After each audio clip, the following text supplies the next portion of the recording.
नहीं नहीं honourable members, मुझे आजकल ये भी देखना पड़ रहा है कितना झुकूं, किसके सामने झुकूं, फोटोग्राफर कहाँ से क्या ले रहा है, कौन इंस्टाग्राम पर डाल देगा, कौन ट्विटर पर डाल देगा, कौन मेरी रीढ़ की हड्डी को तय करने लगेगा। तो मैं बताना चाहता हूँ, झुकना और नमस्कार करना मेरी आदत है। ये नहीं देखता सामने कौन है।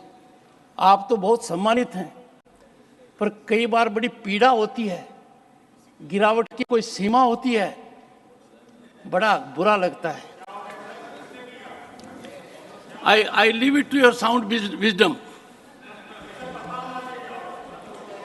नहीं, यदि कोई ऐसी संस्था जिसका बहुत बड़ा स्थान है देश की राजनीति में और वो ऑफिशियली ऐसा करते हैं, I can only express my pain, my anguish, और सबसे खतरनाक बात यह है, when I thought it wise to share my anguish, my sentiment with one of the senior leaders, it resulted in more challenging scenario by putting it on Twitter. I thought wisdom will dawn, they will reflect. I am a modest man. Arrogance can never be part of my life. By nature, I am humble. If I am not, I'll try to be more humble. But अपने को संस्कारों का मजाक नहीं उड़ाना चाहिए। सांस्कृतिक विरासत है झुकना, नमस्कार करना। पद की गरिमा तब रहती है जब आदमी ज्यादा से ज्यादा झुके, और ये पीड़ा मुझे उन लोगों ने दी है जिनकी मैं बहुत इज्जत करता हूं। Papers to be laid on the table, doctor Jitendra Singh. सभापति महोदय, आपकी अनुमति से आज की कार्यवाही की संशोधित कार्यवाही में क्रम संख्या 1 के आगे मेरे नाम के आगे सूचीबद्ध कागजात सभा पटल पर रखता हूं। धन्यवाद सभापति महोदय। श्री अश्विनी कुमार चौबे। आपकी अनुमति से मैं आज की कार्यावली के क्रम संख्या 2 पर अपने नाम के आगे पर्यावरण, वन और जलवायु परिवर्तन मंत्रालय से संबंधित सूचीबद्ध विवरण सभा पटल पर प्रस्तुत करता हूं। Doctor Rajkumar Ranjan Singh. Honorable Chairman, sir, with your permission, I raise to lay on the table of the House the paper listed against my name at serial number 3 in today's revised list of business. Thank you, sir. Reports of the Department-related Parliamentary Standing Committee on Home Affairs, Dr. Anil Jain.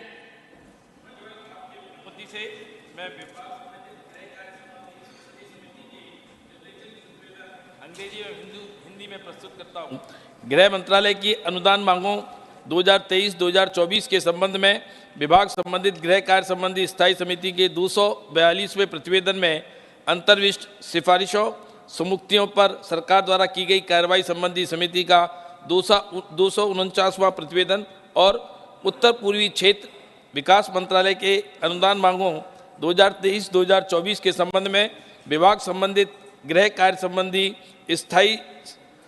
संसदीय स्थायी समिति के 243वें प्रतिवेदन में अंतर्विष्ट सिफारिशों सुमुक्तियों पर सरकार द्वारा की गई कार्रवाई संबंधी समिति का 250वां प्रतिवेदन प्रस्तुत करता हूं।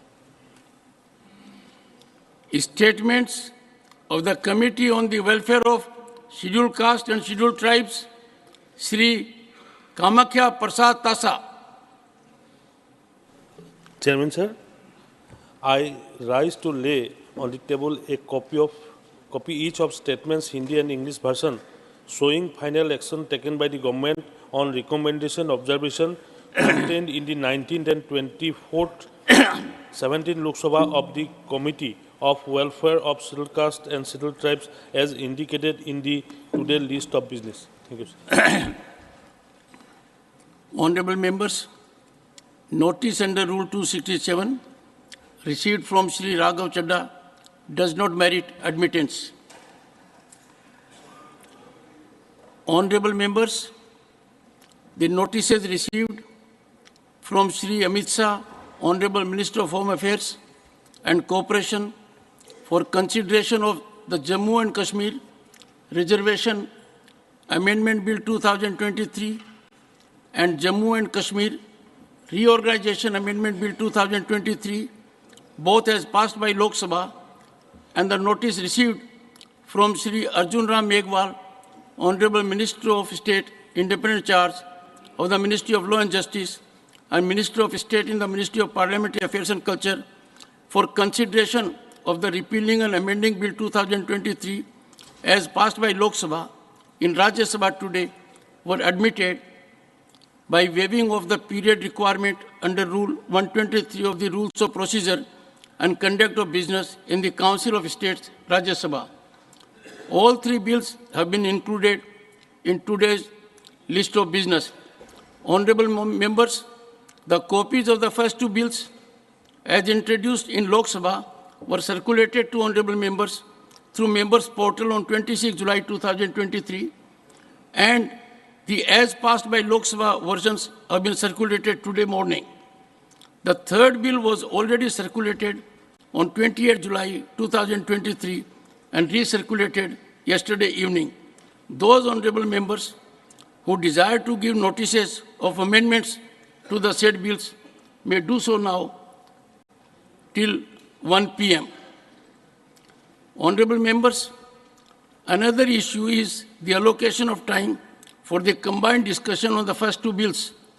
The Business Advisory Committee, in its meeting held on 20 July 2023, had allocated time of 2 hours for the combined discussion of three bills, which included the Jammu and Kashmir Reservation Amendment Bill 2023 as passed by the Lok Sabha. Further, the Business Advisory Committee on 27 July 2023 had allocated 2 hours for the discussion on the Jammu and Kashmir Reorganization Amendment Bill 2023 as passed by Lok Sabha. Both the bills are listed today for combined discussion.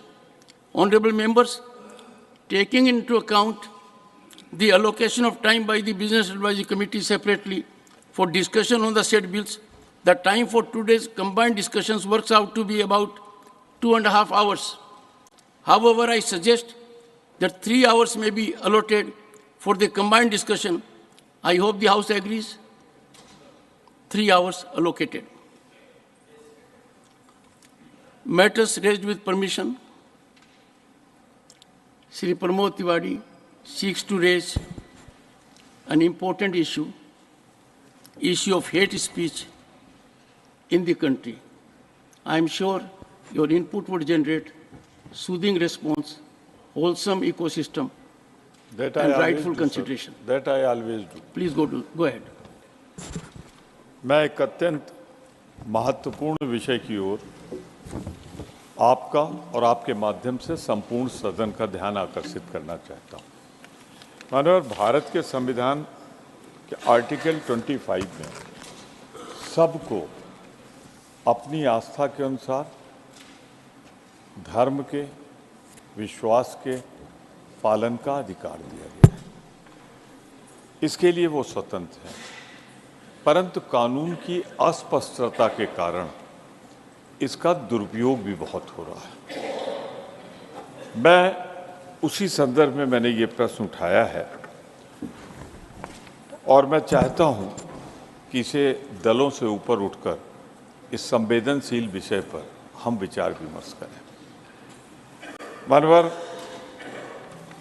IPC की धारा 295, फिर उसके बाद अगर आप देखें तो पूर्व नियोजित ढंग से अगर किसी की धर्म और आस्था पे प्रहार किया जाए या दुरुपयोग किया जाए तो फिर आईपीसी की धारा 153 के तहत मुकदमा कायम होता है। और सबसे बड़ी चिंता की बात है, मैं आपको विधि आयोग की लॉ कमीशन की रिपोर्ट आपके सामने रखना चाहता हूँ, जिसके अनुसार 2014 में कुल देश में 3 से 23 प्रकरण थे। 2020 में ये बढ़ गए 6 गुना और हो गए 1804 1804। 2022 में 1500 अभी तक हो चुके हैं, अंत तक की संख्या बढ़नी है। तो मैंने आपके सामने विधि आयोग की रिपोर्ट और इसमें सबसे ज़्यादा मुकदमे कायम हुए हैं उत्तर प्रदेश में। मानवर, मेरे कहने का आशय सिर्फ इतना है कि सामाजिक संरचना में ये काम तो अंग्रेजों ने किया था, डिवाइड एंड रूल, और महात्मा गांधी ने इसी को यूनाइट किया। और एक उनका प्रसिद्ध भजन है, रघुपत राघव राजा राम, ईश्वर अल्लाह तेरे नाम, सबको सम्मत दे भगवान। आज अगर उस आज़ादी के दौर में ये हो रहा हो कि उसका दुरुपयोग शुरू हो जाए और उसके बाद उसका परिणाम होता है दंगे, फसाद, उत्तेजना, और जो बात मैंने कही मैंने आंकड़ों सहित साबित कर दी कि ये उत्तरोत्तर वृद्धि की ओर है, तब इस राज्यसभा का या सरकार का दायित्व क्या है? वो इस परिस्थितियों से निपटने के लिए एक संकल्प ले, इन परिस्थितियों से निपटने के लिए वो कानून में आवश्यक तो संशोधन करें। और दुर्भाग्य है कि आज हमारे साथ ज़्यादातर राजनीतिक लाभ लेने के लिए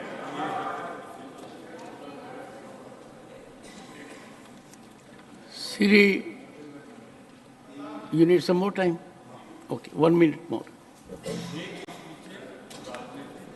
की वजह से हो रही है, राजनीतिक लाभ लेने के लिए हो रही है।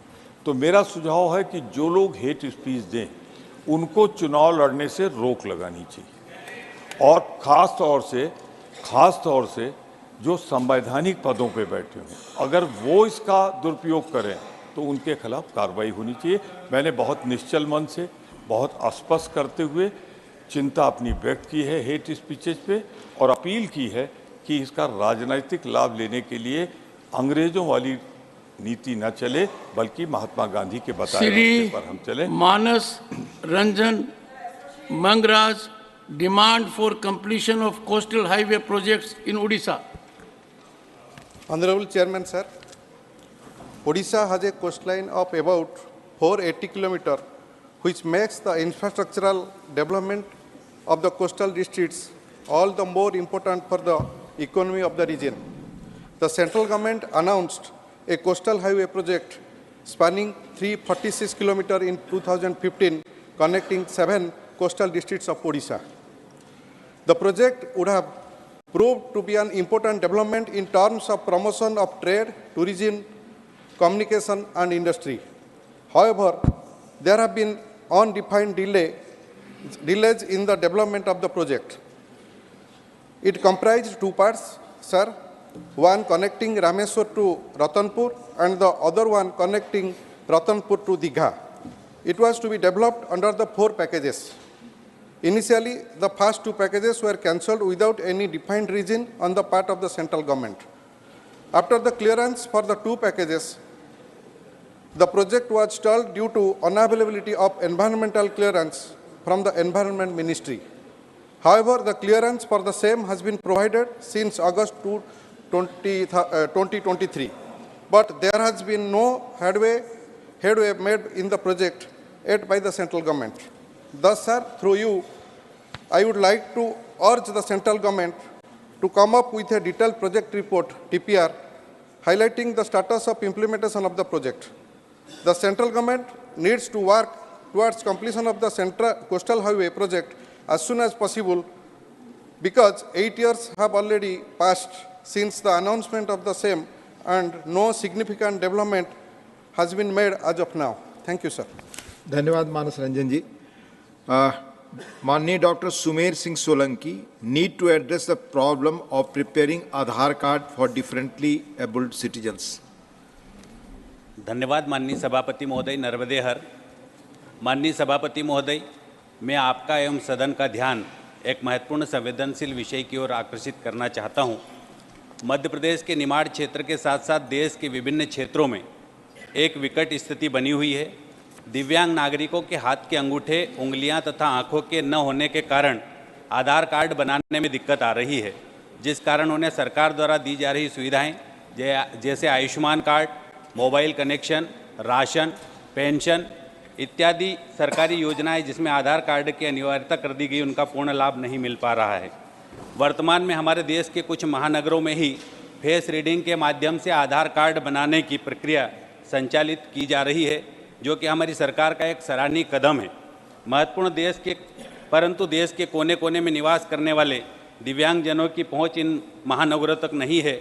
इसलिए दूर दराज क्षेत्र में रहने वाले दिव्यांगजन आज भी अपना आधार कार्ड नहीं बनवा पा रहे हैं। कुछ दिव्यांग भाई बहनों के आधार कार्ड बन भी जाते हैं तो उन्हें भी अनेक प्रकार की समस्याओं का सामना करना पड़ता है। 2011 की जनगणना के अनुसार भारतवर्ष में लगभग 2 करोड़ 10 लाख लोग किसी न किसी प्रकार की दिव्यांगता की श्रेणी में आते हैं। माननीय सभापति महोदय, इस संबंध में समय समय पर देश के सामाजिक लोगों के द्वारा मांग की जाती रही है कि सरकार द्वारा इन दिव्यांग नागरिकों के लिए एक विशेष प्रावधान के जरिए इनके आधार कार्ड बनाए जाना चाहिए, ताकि मेरे इन गरीब भाई और बहनों के विकास की इस बहती धारा से वंचित न होना पड़े। इसलिए सरकार को भारतीय विशिष्ट पहचान प्राधिकरण को इन दिव्यांग लोगों के लिए एक विशेष तकनीकी विकसित करने के लिए निर्देशित करना चाहिए, ताकि उनके आधार कार्ड बनवाने में आसानी हो सके। नई तकनीकी विकसित करने से मेरे इन भाइयों और बहनों को बायोमेट्रिक या अन्य माध्यम से मिलने वाली सरकारी सहायता लेने में भी किसी भी प्रकार की परेशानी का सामना नहीं करना पड़ेगा और इनको रोज़मर्रा के जीवन में आने वाली कठिनाइयों से भी निजात मिलेगी। माननीय सभापति महोदय, मेरा सरकार से आग्रह है कि देश के प्रत्येक जिला स्तर पर एक विशेष अभियान चलाकर इन दिव्यांग भाइयों और बहनों की पहचान की जाए और उनके आधार कार्ड विशिष्ट प्राधिकरण भारत सरकार द्वारा विशेष तकनीकी के माध्यम से बनाए जाना चाहिए। हमारे यशस्वी प्रधानमंत्री माननीय नरेंद्र मोदी जी के द्वारा दिव्यांगजनों के प्रति एक विशेष स्नेह है, इसलिए उन्होंने 3 दिसंबर को विश्व दिव्यांग दिवस के रूप में मनाने का संकल्प लिया है। माननीय सभापति महोदय, मेरा आपके माध्यम से सरकार से विनम्र अनुरोध है कि जिन दिव्यांग नागरिकों के हाथ के अंगूठे, उंगलियां तथा आंखों में किसी प्रकार का विकार होने के कारण या किसी कारणवश आधार कार्ड नहीं बन पा रहे हैं, उनके आधार कार्ड बनाने के लिए सरल विकल्पों पर विचार किया जाना चाहिए, जिससे हमारे दिव्यांग भाई बहनों की समस्याओं का त्वरित निराकरण किया जा सके। यही मेरा अनुरोध है। धन्यवाद। धन्यवाद माननीय doctor Sumer Singh ji. Now Dr. K. Lakshman, need to protect ancient monuments and archaeological sites at the holy shrine Tirumala. Please. Thank you, sir. Sir, Bharat is the oldest living civilization in the world. Indian culture and traditions are closely linked to Sanatana Dharma, whose edifice is the plethora of temples and monuments across the nook and corner of India. Tirumala is supposed to be the world's largest holy and spiritual place covered by 7 hills, which consists of ancient monuments, temples and mandapas constructed during the regime of Chola, Pallava, Vijayanagaram and Yadava kings. But recently, unfortunately, the TTD demolished this ancient Parveta Mandapa at Tirumala, which was in existence for more than 800 years, and constructed a new modern mandapa with a new dressed granites. TTD is also trying to demolish Padala Mandapam at Alipiri in Tirupati, sir. Instead of demolishing such monument structures, age-old, which has got the historical, spiritual and archaeological authenticity, in consultance with opinion taken from ASI, I urge the concerned authorities to view the matter very seriously. Because the devotees of this Venkateswara Swami, Lord Venkateswara temple, are not only from Andhra Pradesh alone, and throughout the country, thousands of devotees, they come and they pay these things, sir. And unfortunately, this historical and cultural traditional importance of these ancient temples in and around Tirumala and Tirupati of national importance rather than regional importance, they are being now diverted also. Even the funds of TTT are also being diverted to the local Tirupati municipality. This being a year of election year, now the funds of the devotees which have donated the funds for expansion of Sanatana Dharma or even development of the temple, but these funds are being diverted, sir. I urge the concerned authority and the government to do the matter seriously, because the feelings of the devotees and the feelings of the Sanatana Dharma people are being hurt. Thank you very much, sir. धन्यवाद doctor K Laxman ji. माननीय doctor Ashok Kumar Mittal, concern over vandalism at Sirhind railway station. धन्यवाद महोदय, आज आपने मुझे शून्यकाल में अपनी बात रखने का अवसर दिया। मैं आज सदन के सामने एक संवेदनशील मुद्दा रखना चाहूँगा जो हमारी देश की लाइफलाइन रेलवे से जुड़ा हुआ है। मैं पंजाब से आता हूँ और पिछले महीने पंजाब के सरहिंद रेलवे स्टेशन पर भीड़ ने ट्रेन कैंसिल होने पर, अचानक कैंसिल होने पर पथराव किया और स्टेशन को भी डैमेज किया। ये समस्या सिर्फ पंजाब की ही नहीं है। कुछ दिन पहले सूरत में, गुजरात में भी स्टैम्पीड हुआ क्योंकि वहाँ ओवर क्राउडिंग था। और ऐसी बहुत सी घटनाएं भी देखी गई जब वंदे मातरम पर या बाकी और ट्रेनों पर पथराव किया गया। तो ये विषय चिंताजनक है और रेलवे की और यात्रियों की सेफ्टी को कंप्रोमाइज़ करता है और इससे रेल हादसा बढ़ने की भी संभावनाएं बढ़ती हैं। यदि आंकड़ों में देखा जाए तो पिछले 4 वर्षों में 1360 करोड़ की रेलवे की संपत्ति का इस तरीके से नुकसान हुआ है। अब हम जब इसके कारणों पर जाते हैं कि ऐसा क्यों हुआ, तो जो समझ आता है कि रेलवे स्टेशंस पर सुविधाओं के अभाव में यात्रियों में गुस्सा आता है और वो इस तरीके से निकलता है। हालांकि गलत है, पर इस तरीके से निकलता है। एक मैं छोटा सा उदाहरण देना चाहूँगा। हमारे दिव्यांग भाइयों के लिए 1916 में दिव्यांगजनों के लिए एक्सेसिबल इंफ्रास्ट्रक्चर बनाने के लिए भारत सरकार ने कानून बनाया, लेकिन इस कानून की सबसे ज़्यादा धज्जियां कहीं उड़ती हैं तो वो रेलवे स्टेशन पर उड़ती हैं। हमारे कितने रेलवे स्टेशन हैं? हजारों रेलवे स्टेशन में कितने मुट्ठी भर रेलवे स्टेशन होंगे जो डिसेबल्ड फ्रेंडली होंगे।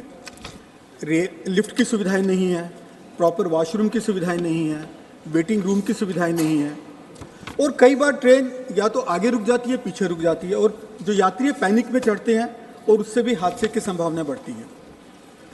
सर्दियों का मौसम आ रहा है, ट्रेन से लेट भी होंगी और भी समस्याएं आएंगी, तो उसमें हम क्या सुविधाएं यात्रियों को देने जा रहे हैं? इन सब बढ़ते हुए केसेस और कम फैसिलिटीज़ के लिए मैं सभी सरकार से निवेदन करूंगा कि इस समस्या के समाधान के लिए एक वेल प्लान स्ट्रैटेजी बनाएं ताकि हम तोड़फोड़ ऐसी और घटनाओं को रोक सकें। और महत्वपूर्ण है क्योंकि रीडेवलपमेंट प्लान चल रहा है, अपग्रेडेशन प्लान चल रहा है रेलवे स्टेशंस का, तो उसको जल्दी से जल्दी पूरा किया जाए और ज़्यादा से ज़्यादा रेलवे स्टेशन इस प्लान में शामिल किया जाए। धन्यवाद। धन्यवाद doctor Ashok Kumar Mittal ji. Now honourable Shrimati Vandana Chauhan, need to address challenges of Pradhan Mantri Jan Arogya Yojana programme. Thank you, sir. Thank you for giving me this opportunity to raise a very important question. So the Ayushman Bharat, the PMJ, is a flagship program of the government. This noble initiative, sir, strives to give a comprehensive health coverage to the poor and vulnerable. But in spite of 5 years, sir, from the starting of the program, there still suffers several challenges which this entire Yojana faces. Low level of awareness, uneven distribution of empaneled hospitals, shortage of healthcare infrastructure and equipment, shortage of doctors and other human resources. So the empaneled private hospitals also have certain issues which they voice to many of us Member of Parliament. Reimbursements, delay in payments, complaints of low package rates and cumbersome process and procedures. Some very, very serious issues, sir, regarding the implementation have come to the fore after a CAG report on the performance audit of the Ayushman Bharat Yojana was made. According to this report, sir, not only are there invalid names, unrealistic date of births of lakhs of beneficiaries, but issuance of duplicate PMJ IDs, ineligible households which have got registered as beneficiaries, to whom crores of money, sir, has already gone from the government coffers. Sir, in addition, the report reveals that the benefit of the scheme has got extended to people who are dead, shown to have availed treatment after such death. Patients shown as admitted in multiple hospitals at one given time. Cases where surgeries were shown after discharge. Dates showing discharge before admission. And all these numbers, sir, run in thousands, if not lakhs, resulting in expenditure of several hundred crores, sir. Further, sir, shockingly, the report reveals that in all, as many as 9.85 lakh beneficiaries have been linked to the same mobile numbers which don't exist at all. All this, sir, resulting in crores of money being disbursed in contravention of the guidelines. The report also points out that some of the impaneled healthcare centers neither fulfill the minimum criteria of support system and infrastructure, nor conform to the quality standard criteria. In several, the mandatory compliances criteria as to fire safety measures, biomedical waste management, pollution control, even hospital registration certificates, sir, have not been followed. However noble the intention of this scheme, sir, PMJY is suffering from glaring irregularities and need to be amended at the earliest, or else this would tantamount to playing with the lives of the poor. Thank you, sir. Thank you, Vannaji. Honorable Sri Iran Kadadi demand to organize a national level program on Kittur Rani Chennamma. ಧನ್ಯವಾದ ಉಪಸಭಾಪತಿ ಮಹೋದಯ. ದೇಶದ ಸ್ವಾತಂತ್ರ್ಯ ಹೋರಾಟದಲ್ಲಿ ಲಕ್ಷಾಂತರ ಜನ ಭಾಗವಹಿಸಿರುವುದು ಇತಿಹಾಸದ ಪುಟಗಳಲ್ಲಿ ದಾಖಲಾಗಿದೆ. ಆದರೆ ಮಹಿಳೆಯೊಬ್ಬರು ಸೂರ್ಯ ಮುಳುಗದ ಬ್ರಿಟಿಷ್ ಸಾಮ್ರಾಜ್ಯದ ಎದುರು 1824ರಲ್ಲಿ ಯುದ್ಧ ನಡೆಸಿ ಬ್ರಿಟಿಷ್ ಅಧಿಕಾರಿ ತ್ಯಾಕ್ರೆಯ ಹತ್ಯೆಗೈಯುವ ಮೂಲಕ ಸ್ವಾತಂತ್ರ್ಯ ಸಂಗ್ರಾಮದ ಬೆಳ್ಳಿ ಚುಕ್ಕಿ ಎಂದು ಗುರುತಿಸಲ್ಪಟ್ಟ ಆ ವೀರ ಮಹಿಳೆಯೇ ಕರ್ನಾಟಕದ ಕಿತ್ತೂರು ರಾಣಿ ಚೆನ್ನಮ್ಮ. ಅವರೇ ಸ್ವಾತಂತ್ರ್ಯ ಹೋರಾಟದ ಮೊದಲ ಭಾರತೀಯ ಮಹಿಳೆಯರಾಗಿದ್ದಾರೆ. ಬೆಳಗಾವಿ ಜಿಲ್ಲೆಯ ಕಾಕ್ತಿಯಲ್ಲಿ ಜನ್ಮ ತಾಳಿದ ಚೆನ್ನಮ್ಮ ಕಿತ್ತೂರಿನ ರಾಜ ಮಲ್ಲಸರ್ಜ ದೇಸಾಯಿಯನ್ನು ಮದುವೆಯಾಗಿ ಪತಿಯ ಮರಣಾನಂತರ ಸಂಸ್ಥಾನದ ಪಟ್ಟಕ್ಕೆ ದತ್ತಕ ಪುತ್ರರನ್ನು ತೆಗೆದುಕೊಳ್ಳಲು ವಿರೋಧಿಸಿದ ಬ್ರಿಟಿಷರ ವಿರುದ್ಧ ಯುದ್ಧ ಸಾರಿದ ವೀರ ವನಿತೆಯವಳು. ಈ ಯುದ್ಧದ ಸಮಯದಲ್ಲಿ ರಾಣಿ ಚೆನ್ನಮ್ಮನ ಸೈನಿಕರು ಬ್ರಿಟಿಷ್ ಅಧಿಕಾರಿಗಳು ಮತ್ತು ಅವರ ಕುಟುಂಬದವರನ್ನು ಒತ್ತೆಯಾಳಾಗಿ ಹಿಡಿದಿಟ್ಟುಕೊಂಡಿದ್ದು ಇತಿಹಾಸ. ತದನಂತರ ಬ್ರಿಟಿಷರೊಂದಿಗಿನ ಮಾತುಕತೆ ಫಲವಾಗಿ ಆ ಅಧಿಕಾರಿ ಮತ್ತು ಕುಟುಂಬಗಳನ್ನು ಅತ್ಯಂತ ಗೌರವಯುತವಾಗಿ ಬಿಡುಗಡೆ ಮಾಡುವ ಮೂಲಕ ಕಿತ್ತೂರು ಸಂಸ್ಥಾನದ ಘನತೆಯನ್ನು ಎತ್ತಿ ಹಿಡಿದಿದ್ದಾರೆ. ತಮ್ಮ ಸೋಲಿನ ಸೇಡು ತೀರಿಸಿಕೊಳ್ಳಲು ಬ್ರಿಟಿಷರು ಕಿತ್ತೂರಿನ ಮೇಲೆ ಪದೇ ಪದೇ ದಾಳಿ ಮಾಡುತ್ತಿದ್ದರು. ಒಂದು ಬಾರಿ 12 ದಿನಗಳ ಕಾಲ ಚೆನ್ನಮ್ಮ ಮತ್ತು ಕಿತ್ತೂರಿನ ಸೈನ್ಯ ತಮ್ಮ ಕೋಟೆಯನ್ನು ರಕ್ಷಿಸಲು ಬ್ರಿಟಿಷರೊಂದಿಗೆ ನಿರಂತರವಾಗಿ ಹೋರಾಡಿದರು. ಈ ಹೋರಾಟದಲ್ಲಿ ಬ್ರಿಟಿಷ್ ಸೈನ್ಯವು ರಾಣಿ ಚೆನ್ನಮ್ಮನನ್ನು ಕುತಂತ್ರದಿಂದ ಬಂಧಿಸುವಲ್ಲಿ ಯಶಸ್ವಿಯಾಯಿತು. ರಾಣಿ ಚೆನ್ನಮ್ಮಾಜಿ ಬ್ರಿಟಿಷರ ವಿರುದ್ಧದ ಮೊದಲನೇ ಯುದ್ಧದಲ್ಲಿ ಒಂದು ಬಾರಿ ಗೆದ್ದು ಮತ್ತೊಂದು ಬಾರಿ ಆ ಯುದ್ಧದಲ್ಲಿ ಗೆಲ್ಲಲು ಸಾಧ್ಯವಾಗದಿದ್ದರೂ ಕೂಡ ಬ್ರಿಟಿಷರ ವಿರುದ್ಧ ಹೋರಾಡಲು ಹೆದರುತ್ತಿದ್ದ ಆ ಕಾಲದಲ್ಲಿ ಒಬ್ಬ ಮಹಿಳೆ ದಿಟ್ಟತನದಿಂದ ಹೋರಾಟ ಮಾಡಿರುವುದು ನಮ್ಮ ನಾಡಿನ ಸ್ವಾತಂತ್ರ್ಯ ಹೋರಾಟಗಾರರಿಗೆ ಪ್ರೇರಣೆಯಾಯಿತು. ಸ್ವಾತಂತ್ರ್ಯ ನಂತರ ಅಂದಿನ ಮುಖ್ಯಮಂತ್ರಿ ಮಾನ್ಯ ಶ್ರೀ ಬಂಗಾರಪ್ಪನವರ ಸರ್ಕಾರದ ಅವಧಿಯಲ್ಲಿ ಇತಿಹಾಸವನ್ನು ಯಾರೂ ಮರೆಯಬಾರದು ಎಂಬ ಕಾರಣದಿಂದ ಕಿತ್ತೂರು ಉತ್ಸವವನ್ನು ಪ್ರಾರಂಭಿಸಿದರು. ಮೊದಲು ಕಿತ್ತೂರಿಗೆ ಸೀಮಿತವಾಗಿದ್ದ ಉತ್ಸವ ನಂತರ ತಾಲೂಕಾ ಮಟ್ಟಕ್ಕೆ ವಿಸ್ತರಣೆಯಾಗಿ ಆಮೇಲೆ ಜಿಲ್ಲಾ ಮಟ್ಟದ ಉತ್ಸವವಾಗಿ ಬೆಳೆದು ನಿಂತಿತು. ಈಗ ಅದು ರಾಜ್ಯ ಮಟ್ಟದ ಉತ್ಸವವಾಗಿ ಕರ್ನಾಟಕದಲ್ಲಿ ಮನೆ ಮಾತಾಗಿದೆ. ಚೆನ್ನಮ್ಮನ ಗತವೈಭವದ ಇತಿಹಾಸಕ್ಕೆ ಬೆಳಕು ಚೆಲ್ಲುವಂಥ ಮತ್ತು ಕೋಟೆಯನ್ನು ಪುನರ್ ಅಭಿವೃದ್ಧಿ ಮಾಡುವಂಥ ಕೆಲಸಗಳು ನಡೆಯುತ್ತಿವೆ. 2007ರಲ್ಲಿ ಅಂದಿನ ರಾಷ್ಟ್ರಪತಿ ಶ್ರೀಮತಿ ಪ್ರತಿಭಾ ಪಾಟೀಲ್ ಅವರು ಸಂಸತ್ತಿನ ಆವರಣದಲ್ಲಿ ರಾಣಿ ಚೆನ್ನಮ್ಮನ ಪ್ರತಿಮೆಯನ್ನು ಅನಾವರಣಗೊಳಿಸುವ ಮೂಲಕ ಕಿತ್ತೂರು ರಾಣಿ ಚೆನ್ನಮ್ಮನಿಗೆ ಗೌರವ ಸಲ್ಲಿಸಿದ್ದಾರೆ. 1824ರಲ್ಲಿ ಬ್ರಿಟಿಷರ ವಿರುದ್ಧ ಮೊದಲ ಯುದ್ಧ ಗೆದ್ದು 2024ಕ್ಕೆ ಅದು 200 ವರ್ಷಗಳ ಇತಿಹಾಸವಾಗುತ್ತದೆ. 2024ರಲ್ಲಿ ಆ 200ನೇ ವರ್ಷದ ವಿಜಯೋತ್ಸವವನ್ನು ರಾಷ್ಟ್ರೀಯ ಉತ್ಸವವಾಗಿ ಆಚರಿಸಬೇಕೆನ್ನುವುದು ಕರ್ನಾಟಕ ಜನತೆಯ ಆಗ್ರಹವಾಗಿದೆ. ಆ ಸಂದರ್ಭದಲ್ಲಿ 200ನೇ ಉತ್ಸವದ ಸವಿ ನೆನಪಿಗಾಗಿ ಬೆಳಗಾವಿ ವಿಮಾನ ನಿಲ್ದಾಣಕ್ಕೆ ಕಿತ್ತೂರು ರಾಣಿ ಚೆನ್ನಮ್ಮ ವಿಮಾನ ನಿಲ್ದಾಣ ಎಂದು ನಾಮಕರಣ ಮಾಡಬೇಕು. ಜೊತೆಗೆ ಚೆನ್ನಮ್ಮಾಜಿ ಸ್ಮರಣಾರ್ಥ ನಾಣ್ಯ ಮತ್ತು ಅಂಚೆ ಚೀಟಿಗಳನ್ನು ಬಿಡುಗಡೆ ಮಾಡುವಂತೆ ನಾನು ಸರ್ಕಾರವನ್ನು ಆಗ್ರಹಿಸುತ್ತೇನೆ. ಆ ಮೂಲಕ ದೇಶದ ಸ್ವಾತಂತ್ರ್ಯ ಹೋರಾಟಕ್ಕಾಗಿ ತ್ಯಾಗ ಬಲಿದಾನಗೈದ ಮಹಾಪುರುಷರಿಗೆ ಗೌರವ ನೀಡಿದಂತಾಗುತ್ತದೆ. ಈ ಕುರಿತು ಅಗತ್ಯ ಕ್ರಮ ಜಾರಿಗೊಳಿಸಬೇಕು ಕರ್ನಾಟಕದ ಜನತೆಯ ಪರವಾಗಿ ಅತ್ಯಂತ ವಿನಮ್ರವಾಗಿ ಸರ್ಕಾರವನ್ನು ಒತ್ತಾಯಿಸುತ್ತೇನೆ. ನಮಸ್ಕಾರ.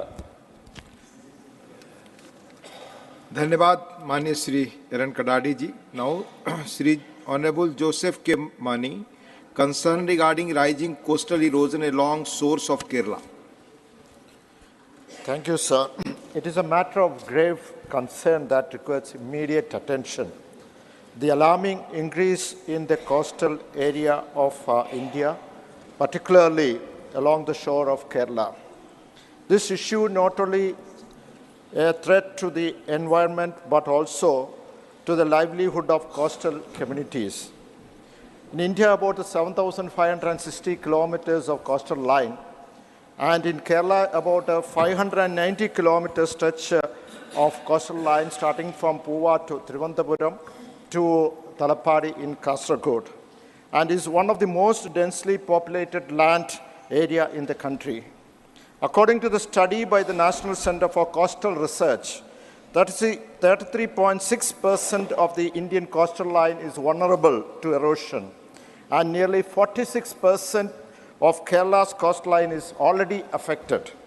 The statistics should not be viewed as a mere number, but warning of the impending crisis that looms over the state and nation. This coastal erosion is due to various factors such as climate change, unregulated human activities, inadequate coastal zone management, mining, and tourism.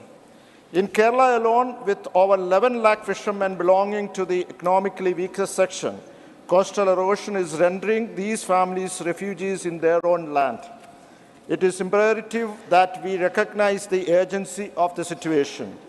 Firstly, I implore the government to initiate a comprehensive coastal protection plan that leverages the latest scientific and technical advancements. Adequate financial allocation is crucial. The government must reflect its commitment in budgets, setting aside sufficient funds for coastal protection projects, community development initiatives, and research programs. There is a pressing need for comprehensive scientific study into the issue of coastal erosion along the Indian coast. Such a study will offer a detailed understanding of the regional variations, enabling the identification of high-risk zones and implementation of targeted measures for coastal protection.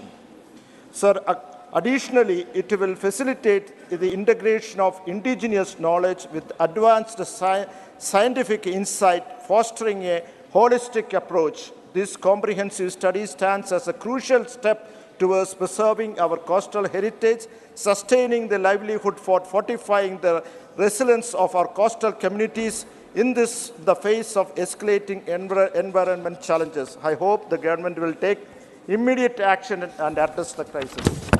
Thank you, Jose Mani ji. Mani Sri Sadanand Seth Tanawade, regularization of local passenger train number 7380 and 7379. Thank you, Chairman, sir. I beg to call the attention of the Minister of Railways to an important issue affecting the residents of Kolem, Kale and surrounding village in South Goa. The prolonged cancellation of local passenger trains, specifically train number 07380 Vasco to Kolem and train number 07379 Kolem to Vasco, due to ongoing railway doubling project from Kolem to Vasco, has created severe challenges for the local population. The suspension of these trains has disproportionately impacted the daily lives of villagers, particularly students who rely on these services for commuting to educational institutions and employment opportunities. Despite persistent representation made by the local villagers to the South Western Railways, a resolution has not been reached. The absence of alternative transportation from Kolem to Vasco has led to significant hardship for students, workers, employees, and domestic passengers, while good trains operate seamlessly on the same route. Sir, I urgently request your intervention to address this matter. I appeal for the regularization of train number 07380 Vasco to Kolem and train number 07379 Kolem to Vasco without further delay. Thank you, sir. धन्यवाद श्री सदानंद तनावड़े जी. Honorable Srimati Geeta Elias Chandraprabha, demand to establish industrial units in Aurora and Etawah districts of UP. धन्यवाद महोदय. उत्तर प्रदेश के जनपद औरैया एवं इटावा भौगोलिक दृष्टि से उत्तर प्रदेश में एक अत्यंत महत्वपूर्ण स्थान पर स्थित है. लगभग उत्तर प्रदेश के मध्य में स्थित इन स्थानों से मध्य प्रदेश, राजस्थान राज्यों की सीमा बिल्कुल निकट है तथा उत्तर प्रदेश के किसी भी हिस्से में स्थानों पर सरलता से पहुंचा जा सकता है. दोनों जनपद देश के प्रमुख रेल मार्ग से एक हावड़ा दिल्ली रेल मार्ग एवं राष्ट्रीय राजमार्गों से अनेकों एक्सप्रेसों से अच्छी तरह से जुड़े हैं। जनपद औरैया में भारत सरकार के उपक्रम गेल एवं एनटीपीसी भी स्थित है। महत्वपूर्ण भौगोलिक स्थान पर स्थित होने तथा रेल व सड़क मार्ग से अच्छी तरह से कनेक्ट होने के कारण इन दोनों जनपदों में अभी औद्योगिक विकास की अनेकों संभावनाएं हैं। दोनों जनपदों की औसत साक्षरता दर देश और प्रदेश की औसत साक्षरता दर से अधिक है। रोजगार के अवसर कम होने के कारण वहां के प्रतिभाशाली युवा अनेकों शहरों में रोजगार की तलाश में जाते हैं।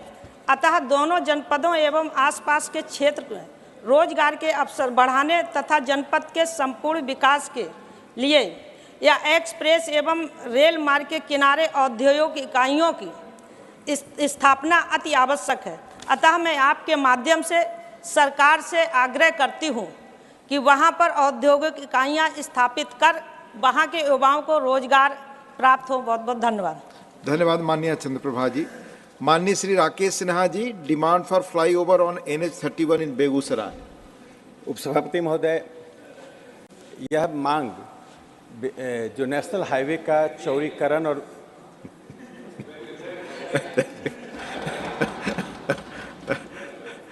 Rakesh ji please speak on the topic. वर्षों में मोदी सरकार ने नेशनल हाईवे का चौड़ीकरण और विस्तारीकरण किया है, जो एक अभूतपूर्व है और देश के लिए एक अच्छा इंफ्रास्ट्रक्चर विकसित हो रहा है।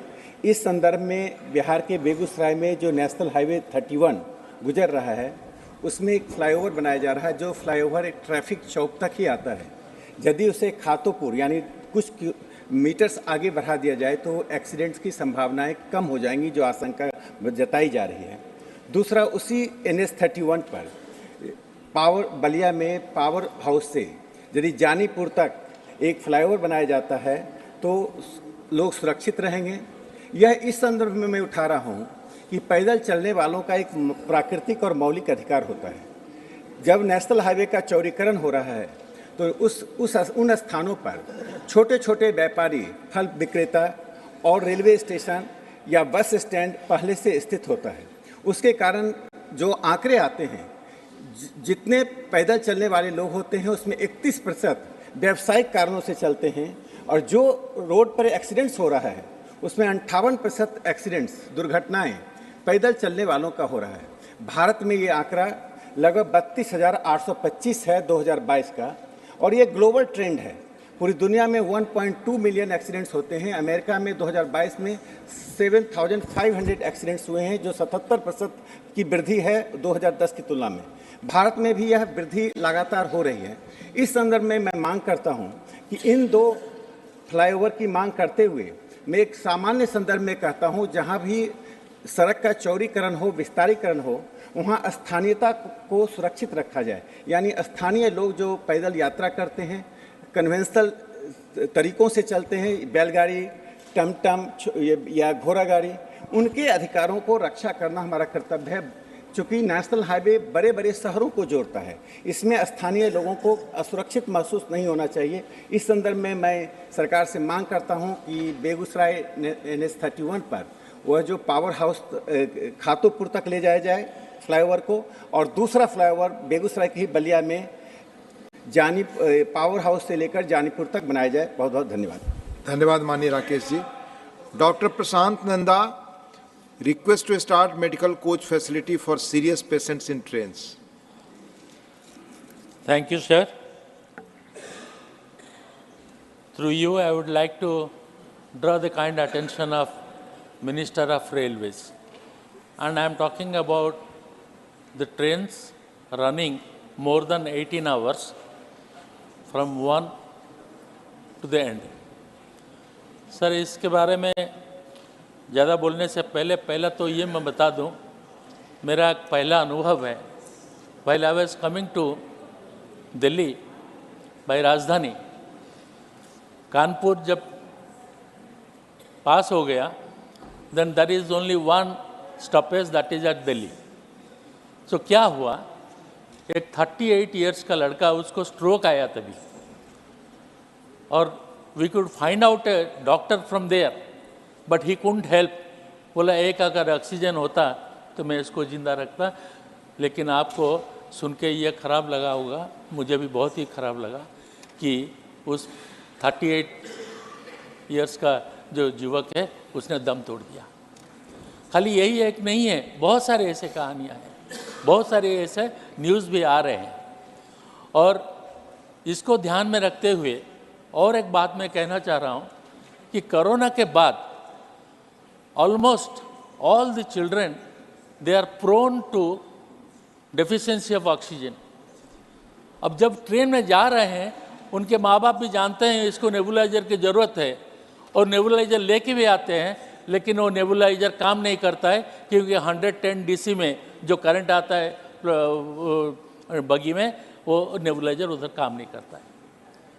उसके बाद ये भी होता है, ये ज़्यादा करके कोरोना के बाद ये होता है कि इमीडिएटली सोडियम डेफिशिएंसी हो जाता है और उसको एक सलाइन की ज़रूरत है तो जिंदा रह जाएगा, लेकिन वो सलाइन वो पाने से पहले वो दम घुटता है। तो through you I would like to draw the kind attention of honourable railway minister, who is also very much concerned about the passengers, and he will definitely take this note and will do something that all these trains which are running for more than 18 hours should have a special coach medical van where there should be at least 2 ICU, 1 ventilator and oxygen and other things along with the doctor and nurses. I think this will be accepted by all my members, learned members, which is very, very necessary, and it is high time for us to think about it. And I hope the way the railway minister is working, he will definitely take note of this particular request of mine. Thank you very much. Thank you. Your time is up. जो भी माननीय सदस्य associate करना चाहते हैं, kindly they send their name on the table please. Shrimati Ranjeet Ranjan, concern over negative impact of cinema on our youth. धन्यवाद उपसभापति जी। मैं आपके माध्यम से, जो सिनेमा है वो समाज का आईना होता है। हम लोग बड़े हुए हैं सिनेमा देखकर और काफ़ी इन्फ्लुएंस करता है सिनेमा पिक्चर्स हमारी लाइफ में, खासकर युवाओं की लाइफ में। आजकल कुछ इस तरह की पिक्चरें आ रही हैं, अगर आप कबीर से शुरू करें, पुष्पा से शुरू करें, और अभी एक एनिमल पिक्चर चल रही है। मैं आपको कह नहीं पाऊंगी कि मेरे बेटी के साथ भी बहुत सारी बच्चियां थी जो कॉलेज में पढ़ती हैं, सेकेंड ईयर में पढ़ती हैं।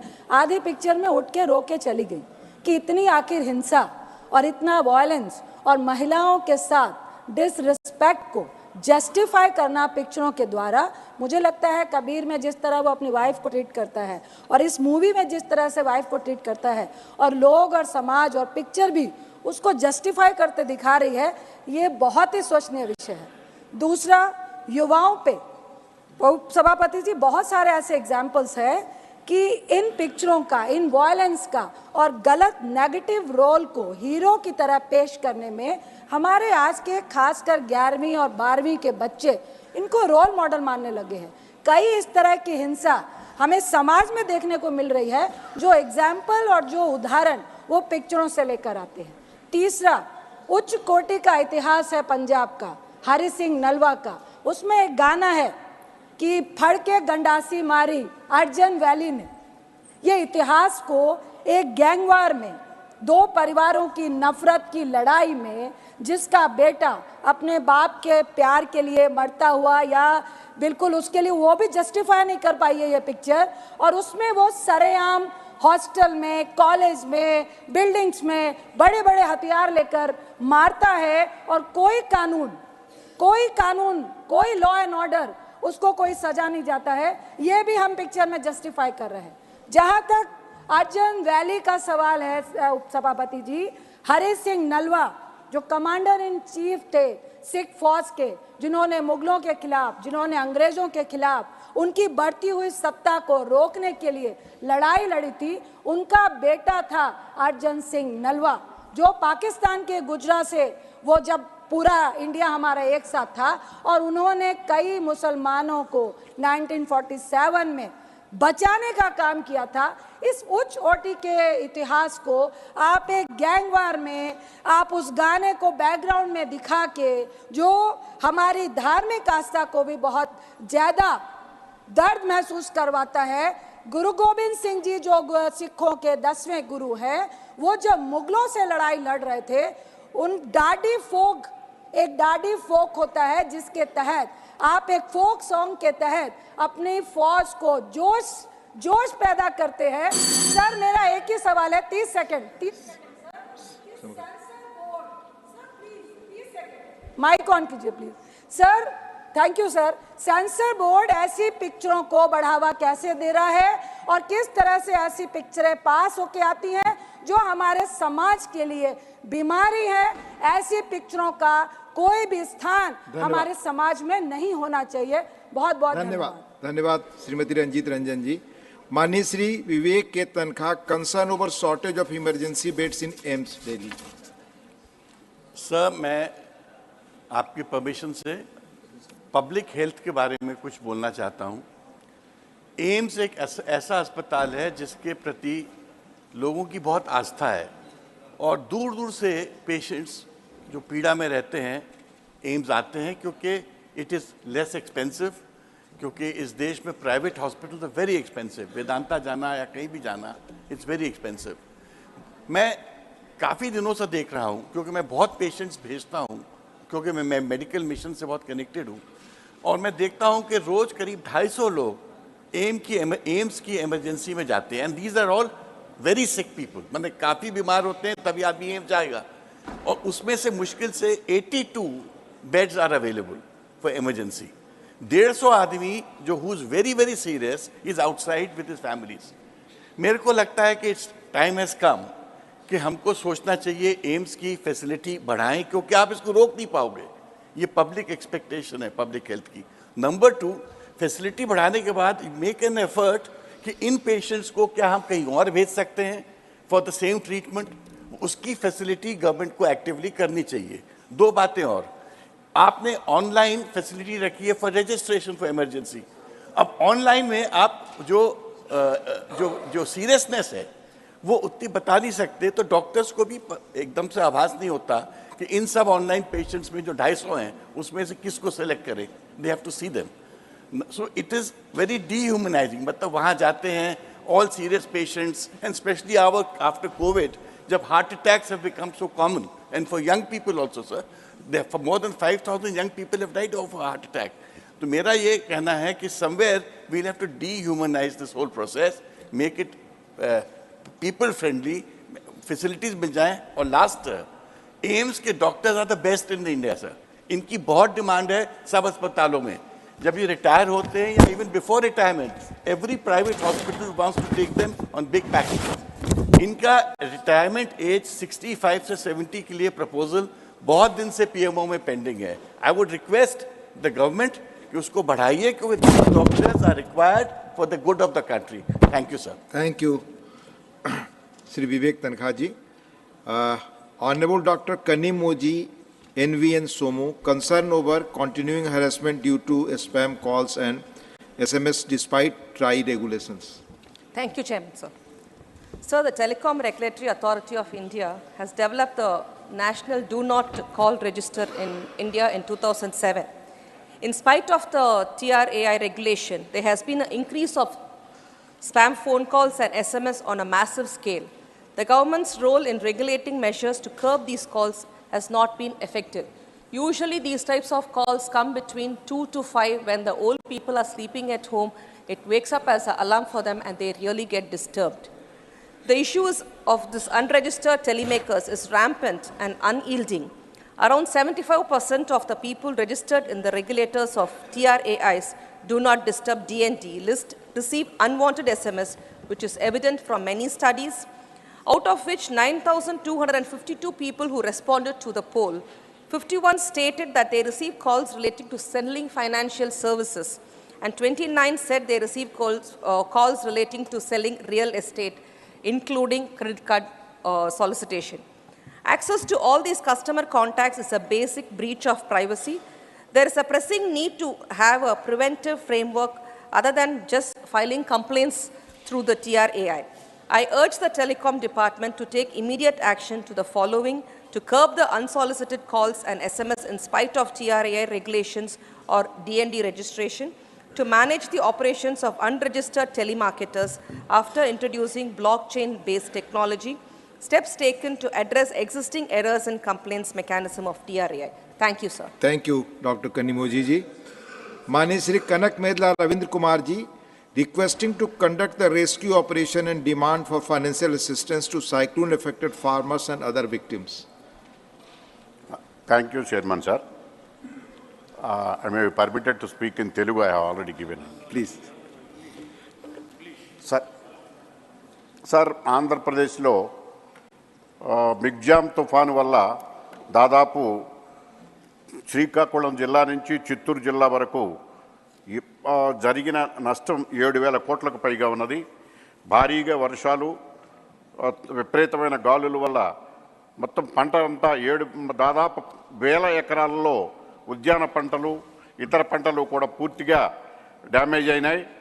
ఏలూరు, అనకాపల్లి, బాపట్ల, అల్లూరు సీతారామరాజు, గుంటూరు, పల్నాడు, కృష్ణా, ఎన్టీఆర్, ఇతర జిల్లాల్లో మొత్తం భారీ వర్షాలు కురవటం వలన పూర్తిగా పంటలు డ్యామేజ్ అయినాయి.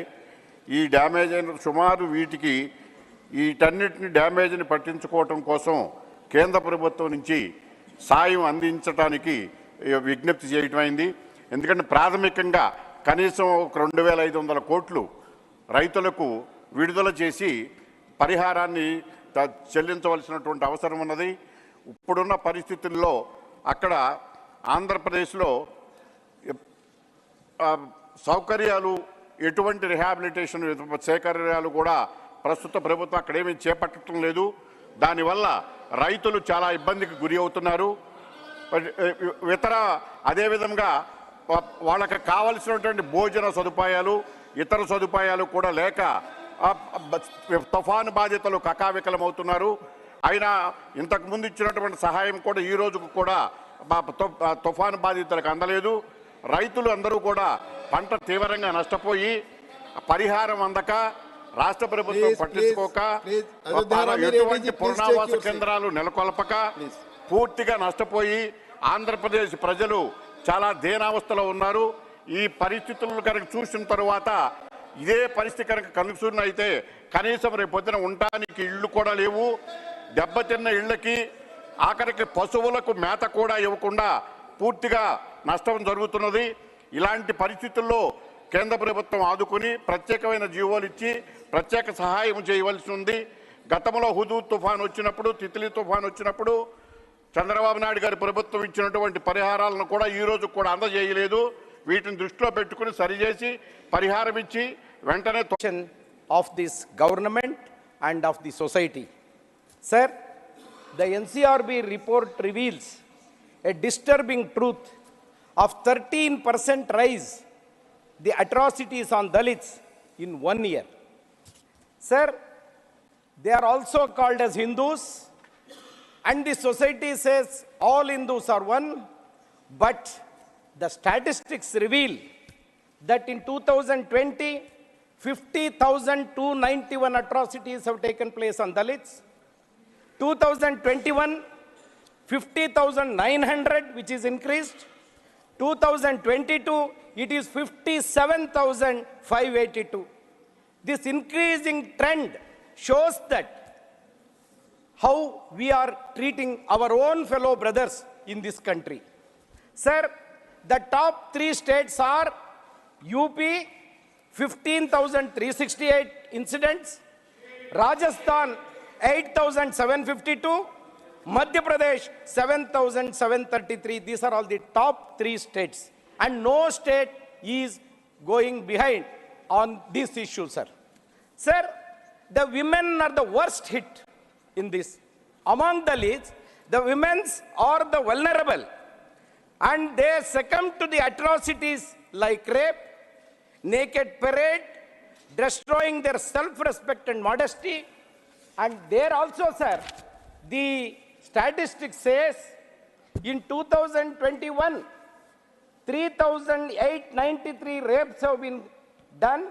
In 22, that rapes have been increased to 4,252, sir. Sir, the sexual harassment on Dalit women, in 2021 it is 932, and in 22 it is 1,022. Sir, assaulting on their self-respect, cases reported in 2021 is 2,000, and in 22 it is 2,167. Totally 7,756 women in 2021, and sir, the latest 343 naked parade was done on the women of this country, sir. Sir, this is really, even today, sir, I read the paper.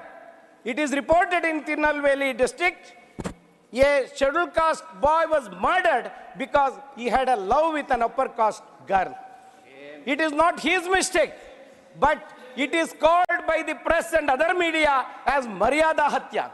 This Maryada Hatya is going on across the country. Please conclude. I request the government to take it seriously and to come up with concrete steps to stop this kind of human massacre. Thank you. Thank you, Ramanji. Manya Sri Harnath Singh Yadav, need to impose uniform civil code in the country to maintain communal harmony. माननीय हरनाथ सिंह यादव उपस्थित नहीं हैं. माननीय Shri Abir Ranjan Biswas, need to end deaths due to hazardous cleaning of sewers and septic tanks.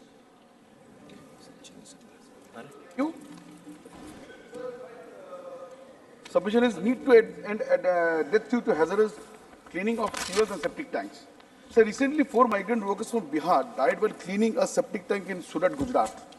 The union government has stated that there have been no deaths due to manual scavenging in the country. However, the government's own data states that over 300 people have died in the last 5 years due to accidents while undertaking hazardous cleaning of sewers and septic tanks. Manual scavenging has been prohibited in India since 2013. However, the Dalits and the tribals are forced to take up these jobs mainly due to poverty and lack of employment elsewhere. The historical repression and marginalization of these groups still exists, leaving them no other resource to earn a living. The government needs to take urgent measures to ensure that no person should have to demean themselves by cleaning sewers and septic tanks manually. The law should be enforced strictly in this regard, especially for private firms who employ such persons on a per diem basis, so it does not show on their rolls, often without providing any protective gear. The technological solutions need to be enhanced, and mechanical desludging and use of robots needs to become the norm. The self-employment scheme of rehabilitation of manual scavengers need to be revived, and besides the one-time cash component, emphasis needs to be put on skilling and providing soft loans to enable them to carve out an alternative means of earning livelihood or other careers. We must ensure dignity of life and livelihood for every Indian citizen. Thank you, sir. Sri Anil Prasad Hegde. Thank you, Chairman, sir. I want to speak on an important issue of demanding prohibiting the use of all bannable pesticides immediately by prohibiting its production, import, export, and marketing and use of in India. Sir, there are enough research reports about the havoc being caused by herbicides world over. The issue is much bigger, in fact.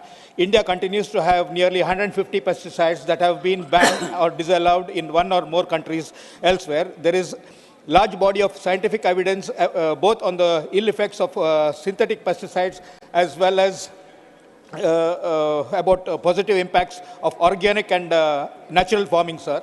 I welcome the Prime Minister urging farmers to give up toxic chemicals and save the Mother Earth. But it is unfortunate that deadly chemicals like monocrotophos, etc., are not being banned by the Minister of Agriculture. So in May 2020, Government of India published a draft ban order on 27 hazardous pesticides. That too, after consulting the pesticides. Okay. Question number 46. Sri Syed Nasir Hussain. Not present. Honorable Minister.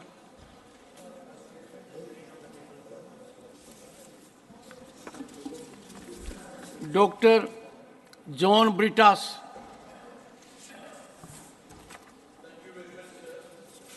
Sir, my mic here. Even while appreciating the engagements of Honorable External Affairs Minister and other ministers, I have a question which is concerning the interest of India. There has been numerous reports in the media that an Indian official has been implicated by the US authorities on account of an alleged attempt to kill a US citizen, and it has been widely reported that Indian government is applying its mind and seeing the inputs of the US government the basis for an inquiry. On the other count, there has been reports about India rebutting the stand of the Canadian government. Is it a fact that we are not having a equitable treatment? And what is the status of the charges and allegations raised by the US authority? Thank you, sir. Honorable Minister. Sir, the matter is not directly connected to the question, which is on the visits of union ministers. But nevertheless, since it has been asked, sir, through you, I would like to clarify to the honorable member that insofar as the US is concerned, certain inputs were given to us as part of our security cooperation with the United States. Those inputs were of concern to us because they related to the nexus of organized crime, trafficking, and other matters. So, because it has a bearing on our own national security, it was decided to institute an inquiry into the matter, and an inquiry committee has been constituted. Insofar as Canada is concerned, no specific evidence or inputs were provided to us. So the question of equitable treatment to two countries who have, one of whom has provided inputs and one of whom has not, does not arise. Shri Sujit Kumar. Sir, between January 2020 and November 23, 220 foreign visits have been made by various union ministers. And these visits have substantially helped India's standing in the globe. But sir, out of these 220 visits, only 6 visits have been made to Latin American countries. Brazil in May 22, and then Panama, Colombia, Guyana, and Dominican Republic in April 23, and then Uruguay, Brazil in June 23. So why, sir, this important part of the globe is being neglected, particularly when China is making such deep inroads in Latin America? And I think we have much affinity and similarities between Latin America and India. So I think the Honorable Minister, I would like to hear from him what needs to be done to enhance this. Honorable Minister. Sir, I thank the Honorable Minister through you for the interest he has taken on Latin America. I would like to say that the visits he referred to are actually visits I have myself undertaken. In many cases, not the first ever visit by any foreign minister to Colombia, to Guyana, to the Dominican Republic, and to Panama. I would like to assure the honorable member, sir, that government actually is very committed to developing our ties. One of the reasons why there have not been that many visits is obviously a matter of distance. But having said that, today our trade with Latin America is nearing $50 billion. We have a very significant flow of people there. There is a lot of services trade which is taking place in Latin America. We have also designated special conclaves for which Latin American delegations come here. So I would certainly be confident that we will see many more visits to Latin America, not just by me, but by my other ministerial colleagues as well. Other ministers and constitutional functionaries. Certainly, sir. There was slight murmur because you addressed the honorable member as minister. Oh. But you are known to turn out prophetic. Shri Saket Gokhale.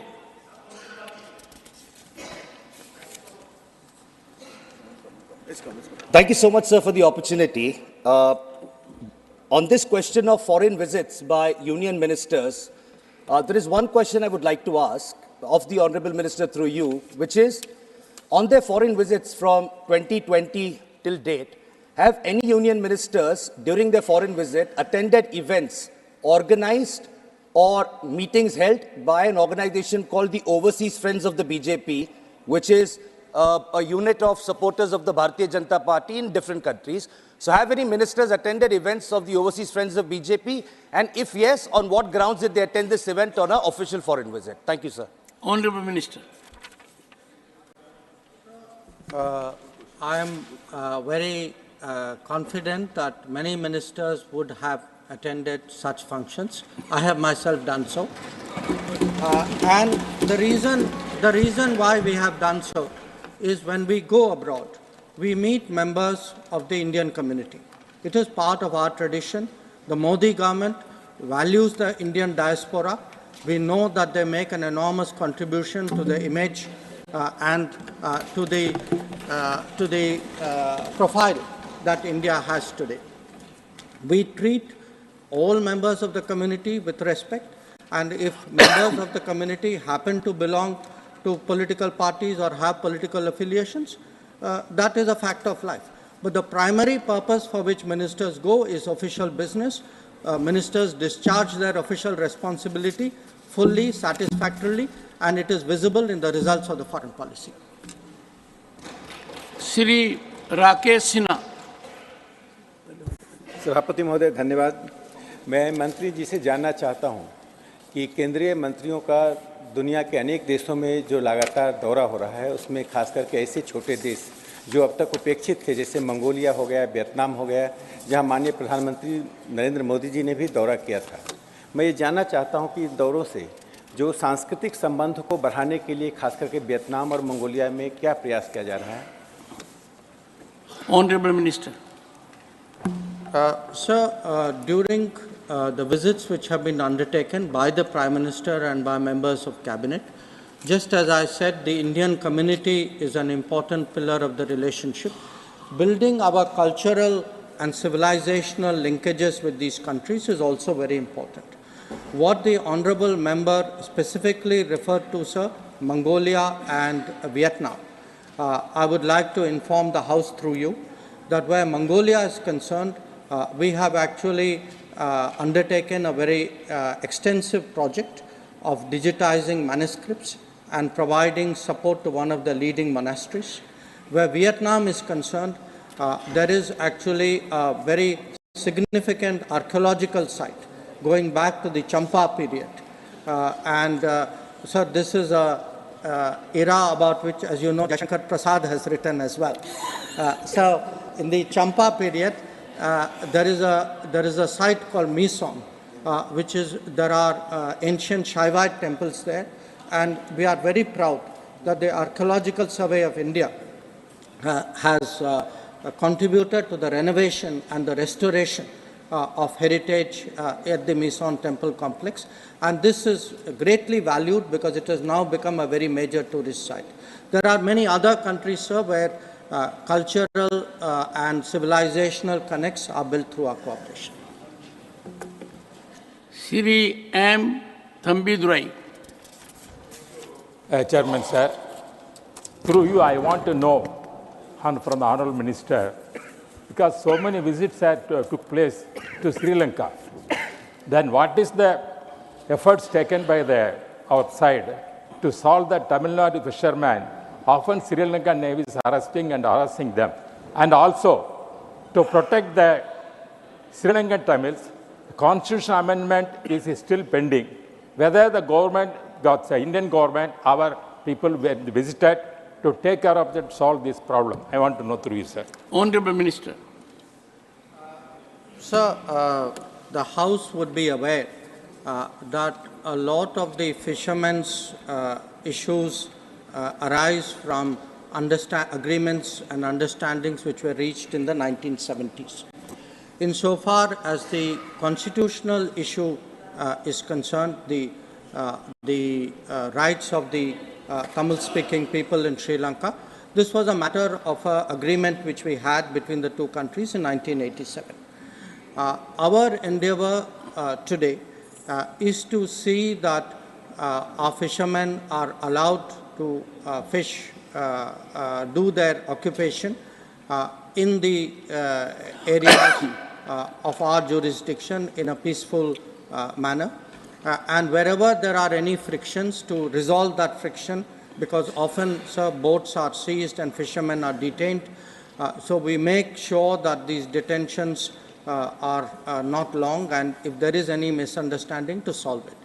Insofar as the constitutional issue is concerned, sir, we have been continuously supportive of the implementation of the 13th Amendment of the Constitution and efforts by the Sri Lankan government to ensure that their own Tamil-speaking citizens live a life of dignity and of fairness.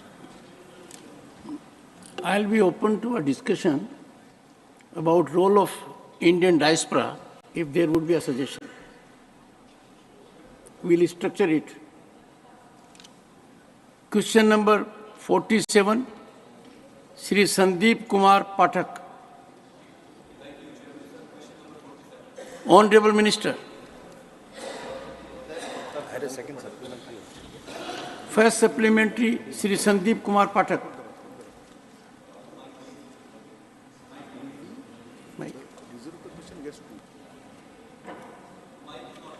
It will function. Both the Honorable Minister and the member are techno-savvy. Thank you, They sir. know sometimes situations. Thank you develop. Sir. Go ahead. Sir जैसा आप देखते हैं कि जब भी pollution की बात आती है, पराली जलाने की बात आती है और किसानों पर प्रश्न चिन्ह लगाए जाते हैं, मेरा ये मानना है कि देश में कोई भी किसान पराली खुद से नहीं जलाना चाहता है। जब वो पराली जलाता है तो सबसे पहले नुकसान तो उसको स्वयं को और उसको परिवार को होता है। तो इस इशू को एड्रेस करने की जिम्मेदारी सभी सरकारों की होती है। मेरा प्रश्न ये है सर, आपके माध्यम से माननीय मंत्री जी से, कि पराली को ना जलाने के लिए जो कॉम्पनसेशन देनी बहुत ज़रूरी है, यही एक ऐसा तरीका है जिससे आप रोक सकते हैं। पंजाब सरकार ने ये ऑफर दिया है कि प्रति एकड़ पराली ना जलाने के लिए 1000 रुपये कॉम्पनसेशन पंजाब सरकार की तरफ से, और केंद्र सरकार से मांगा है कि 1500 रुपये अगर केंद्र सरकार भी उस पर ऐड ऑन कर दे तो ये पर्याप्त राशि होगी और ये एक बहुत अच्छा प्रयास होगा। तो क्या केंद्र सरकार इसके लिए रेडी है और उनका इस पे क्या प्रयास है? ये मेरा पहला प्रश्न। माननीय मंत्री जी। माननीय सभापति महोदय, पराली को जलाने से रोकने के लिए केंद्र सरकार के द्वारा राज्य सरकारों को विशेष अनुदान दिया गया है। इस विशेष अनुदान के अंतर्गत पराली को रोटिवेटर से लगाने के लिए मशीनें दी गई, पराली को रोकने के लिए अन्य कमर्शियल उपाय दिए गए। मैं यह कहना चाहता हूं कि जितनी पराली को जलाने में गिरावट हरियाणा और बाकी राज्यों में आई, उतनी संतोषजनक प्रगति पंजाब राज्य में नहीं आई। मैं आपके माध्यम से आग्रह करना चाहूँगा कि केंद्र सरकार के दिए गए संसाधनों का जो पूरी तरीके से उपयोग करना था, अगर वो होता तो हम पंजाब में भी उतनी ही गिरावट देखते जितनी बाकी राज्यों में देखी है। Second supplementary, Shri Sandeep Kumar Pathak. Thank you, sir. So although the first answer is not satisfactory, but I would move on to my next question. Sir, पराली को जलाने से रोकने के लिए अगर लॉन्ग टर्म और सस्टेनेबल आंसर खोजना है तो क्रॉप डाइवर्सिफिकेशन एक बहुत फंडामेंटल और क्रिटिकल पैरामीटर है। क्रॉप डाइवर्सिफिकेशन के लिए सबसे महत्वपूर्ण बात यह है सर कि एक तो एमएसपी है, क्या किसान को पर्याप्त एमएसपी मिलती है, और अगर उस फसल पर एमएसपी मिलती है तो पैडी जो धान है उसके एमएसपी में कितना डिफरेंस है। पंजाब सरकार ने ये ऑफर दिया है केंद्र सरकार को कि जो एमएसपी में डिफरेंस है धान में और बाकी के फसलों में वो अपने पंजाब सरकार की तरफ से कॉम्पेंसेट करेंगे और एमएसपी देंगे। केंद्र सरकार क्या इसके लिए तैयार है और इसी सेशन से क्या केंद्र सरकार इसको लागू करने के लिए तैयार है? माननीय मंत्री जी। माननीय सभापति महोदय, केंद्र सरकार के द्वारा 2018 से ही स्कीम लागू की गई है, जिसमें पंजाब, हरियाणा, उत्तर प्रदेश में लगभग 2440 करोड़ रुपए का जो फंड है वो रिलीज़ किया गया है। उसके साथ ही साथ सीपीसीबी ने एक नई फाइनेंशियल स्कीम को भी लागू किया, जिसमें वन टाइम फाइनेंशियल असिस्टेंस दिया गया, जिसमें पैडी का पिलेट बना करके उसके कमर्शियल उपयोग को मान्यता दी गई। उसके अतिरिक्त भी सीपीसीबी के द्वारा अन्य फाइनेंशियल असिस्टेंस इसके संबंध में दी गई। फिर इसको और आगे बढ़ाने के लिए इसका जो थर्मल पावर में भी उपयोग करने के लिए पिलेट्स बनाने के लिए उपयोग किया गया।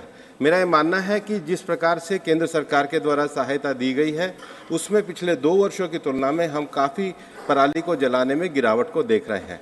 मुझे लगता है इन सारे प्रयासों को अगर अच्छे तरीके से लागू किया जाए तो ज़्यादा अच्छा रहेगा। और पंजाब में भी विशेष रूप से ये दुर्भाग्य का विषय रहा कि सबसे ज़्यादा जलाने की घटनाएं संगरूर में हुई, जो स्वयं मुख्यमंत्री जी का क्षेत्र है। Third supplementary Shri Jairam Ramesh. Sir, air pollution is now a serious problem across the country, not just in and around Delhi. I'd like to ask the Honourable Minister, the law for preventing and control of air pollution was passed in 1981.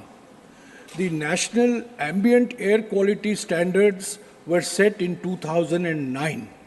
I would like to ask the Honourable Minister, in view of the accumulating evidence on public health of air pollution, whether he will consider reviewing both the law passed in 81 and the ambient air quality standards that were set in 2009. Honourable Minister.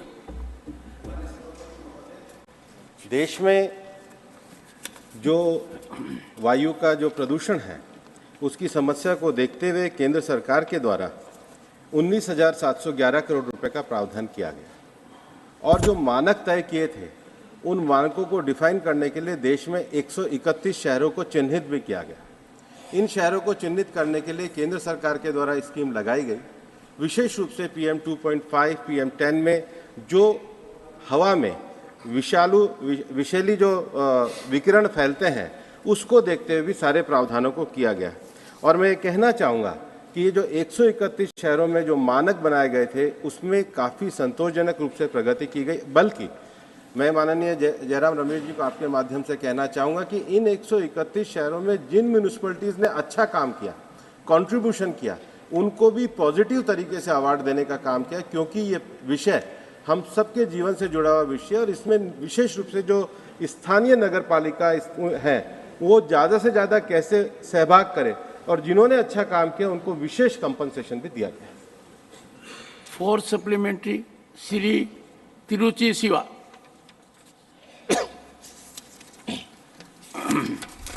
Thank you, Chairman, sir. Sir, one of the main reasons for air pollution is plastic, sir. And, of course, many serious efforts have been taken up. The torrential rain that poured in Chennai for the past 4 days, which is unprecedented, has stopped. But receding is very, very slow only because of the major reason 25% is by way of the plastic waste that has been subbing here and there. And whenever we visit some hotels for a meeting, we see only they supply water in plastic bottles. Only in some hotels it is being supplied in glass bottles, and so also in festivals like marriage and receptions. So I would request the Honourable Minister, would you consider of giving strict guidelines that only glass bottles or only recyclable bottles could be given in various places for supplying water, and non-recyclable plastic bottles should be banned. And it's very, very essential, sir, because wildlife, many animals also die only because of consuming plastic. So that has to be seriously considered, and would the Minister consider it and give a suggestion? Thank you very much. Honourable Minister. माननीय सभापति महोदय, माननीय सदस्य का सही सुझाव है। Single use plastic को हमारे देश के अंतर्गत हमने पूरी तरीके से बैन किया है और इसको लागू करने की जिम्मेदारी भी राज्य सरकारों को दी गई है। उसके साथ ही साथ जो सॉलिड वेस्ट मैनेजमेंट है उसमें भी कई बार जो प्लास्टिक वगैरह जो जलता है उसके कारण भी एयर पोल्यूशन होता है। हमने पर्याप्त गाइडलाइन इसमें इशू करी है और हम राज्य सरकारों से और स्थानीय प्रशासन से भी आग्रह करते हैं कि जो सिंगल यूज़ प्लास्टिक को बैन किया गया है उसको पूरी तरीके से लागू करें और जनप्रतिनिधियों से भी अपेक्षा है कि इसमें अपनी जनभागीदारी को भी बढ़ाएं। श्री मुकुल वासनिक। धन्यवाद। माननीय मंत्री महोदय ने बड़े विस्तार से जवाब दिया है कि सरकार वो कौन से कदम उठा रही है जिससे वातावरण में प्रदूषण कम होगा।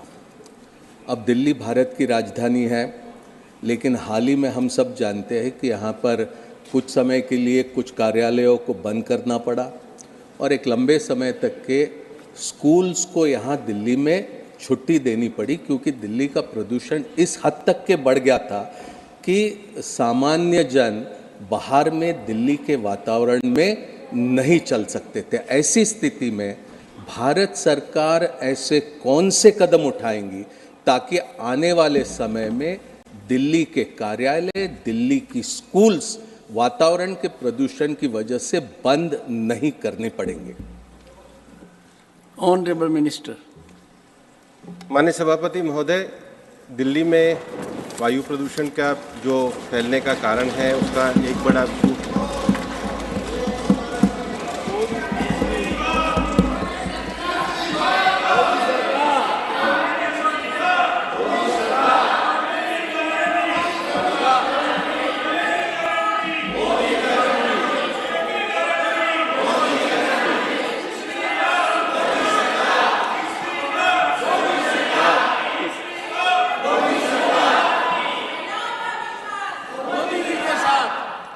Honourable minister. माननीय सभापति महोदय, ऑनरेबल मिनिस्टर, माननीय सदस्य ने प्रश्न किया है कि दिल्ली में वायु प्रदूषण के लिए industrial pollution, transport pollution, solid waste management और डस्ट, ये जो चारों विषयों से पॉल्यूशन होता है और उसके साथ जो स्टबल बर्निंग है उसके कारण भी ये कॉज बनता है। हमने ऑलरेडी ट्रांसपोर्टेशन में जो फ्यूल है उसको हमने चेंज किया है। जो डस्ट पॉल्यूशन है उसके लिए हमने पर्याप्त गाइडलाइन निकाली है। इंडस्ट्रियल पॉल्यूशन के लिए भी हम जो है गैस आधारित इंडस्ट्री को बढ़ावा देने के लिए पूरी तरीके से एनसीआर में हमने प्रावधान किए हैं। और मैंने अपने पूर्व के उत्तर में स्टबल बर्निंग के लिए जो केंद्र सरकार ने राशि एनसीआर के क्षेत्र में आवंटित करी उसका उल्लेख किया है। इन सारे प्रावधानों को उत्तर में भी विस्तार से दिया। Question number 48, Shrimati Sumitra Balmik.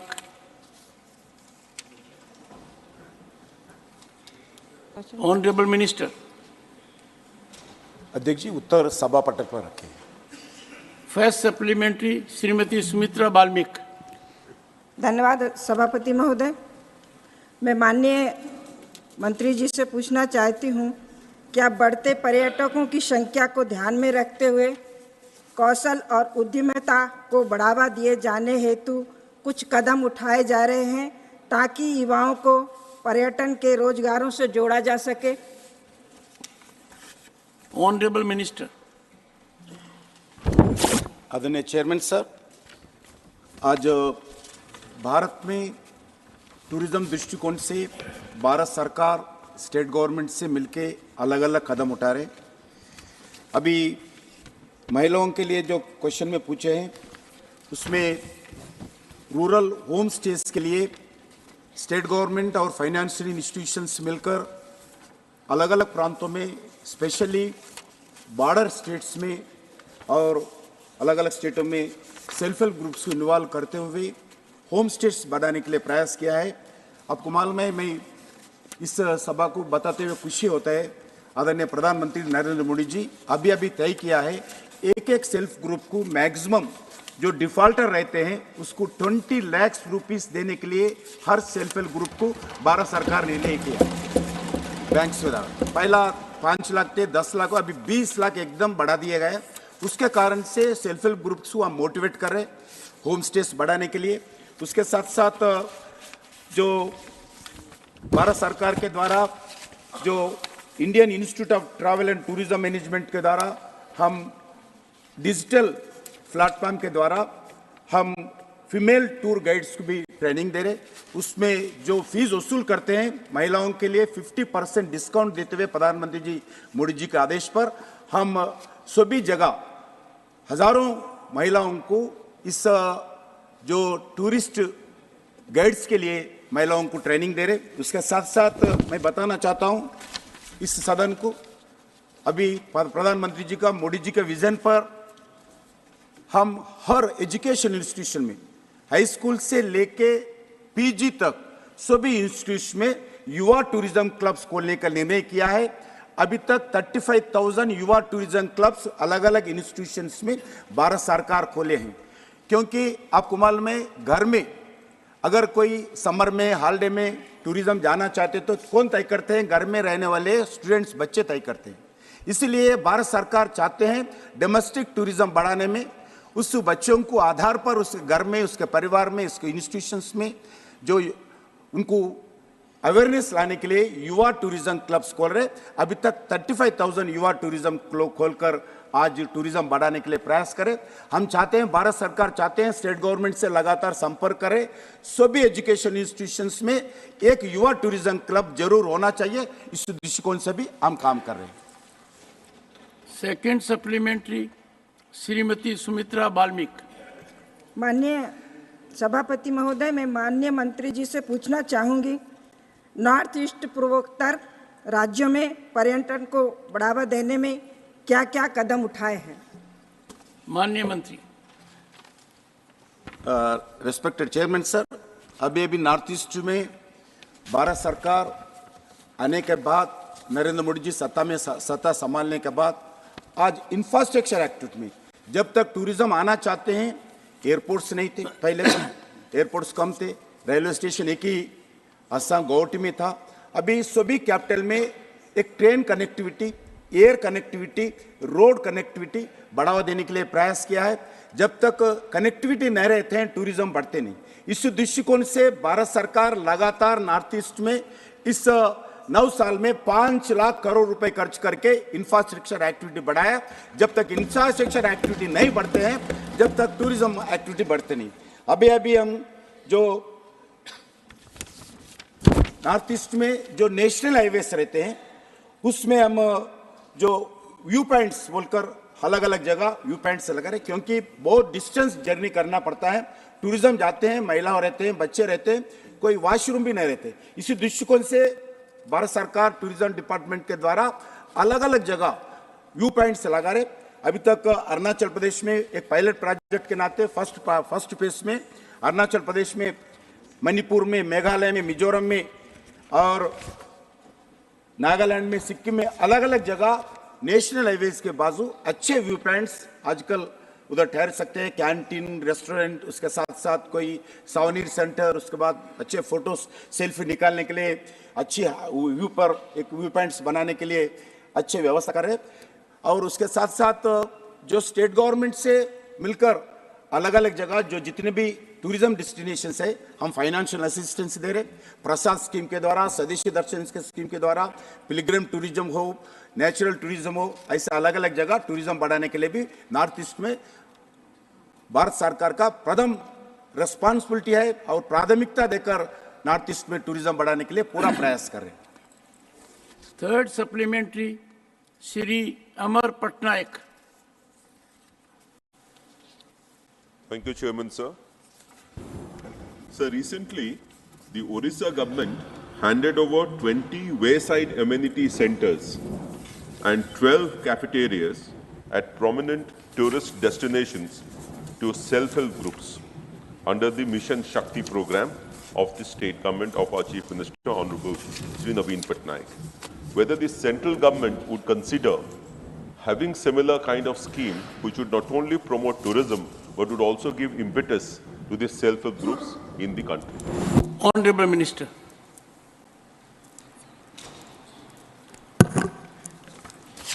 अध्यक्ष जी, टूरिज्म तो जो भारत सरकार को कोई डेस्टिनेशन नहीं है, सभी डेस्टिनेशन स्टेट गवर्नमेंट्स के होते हैं।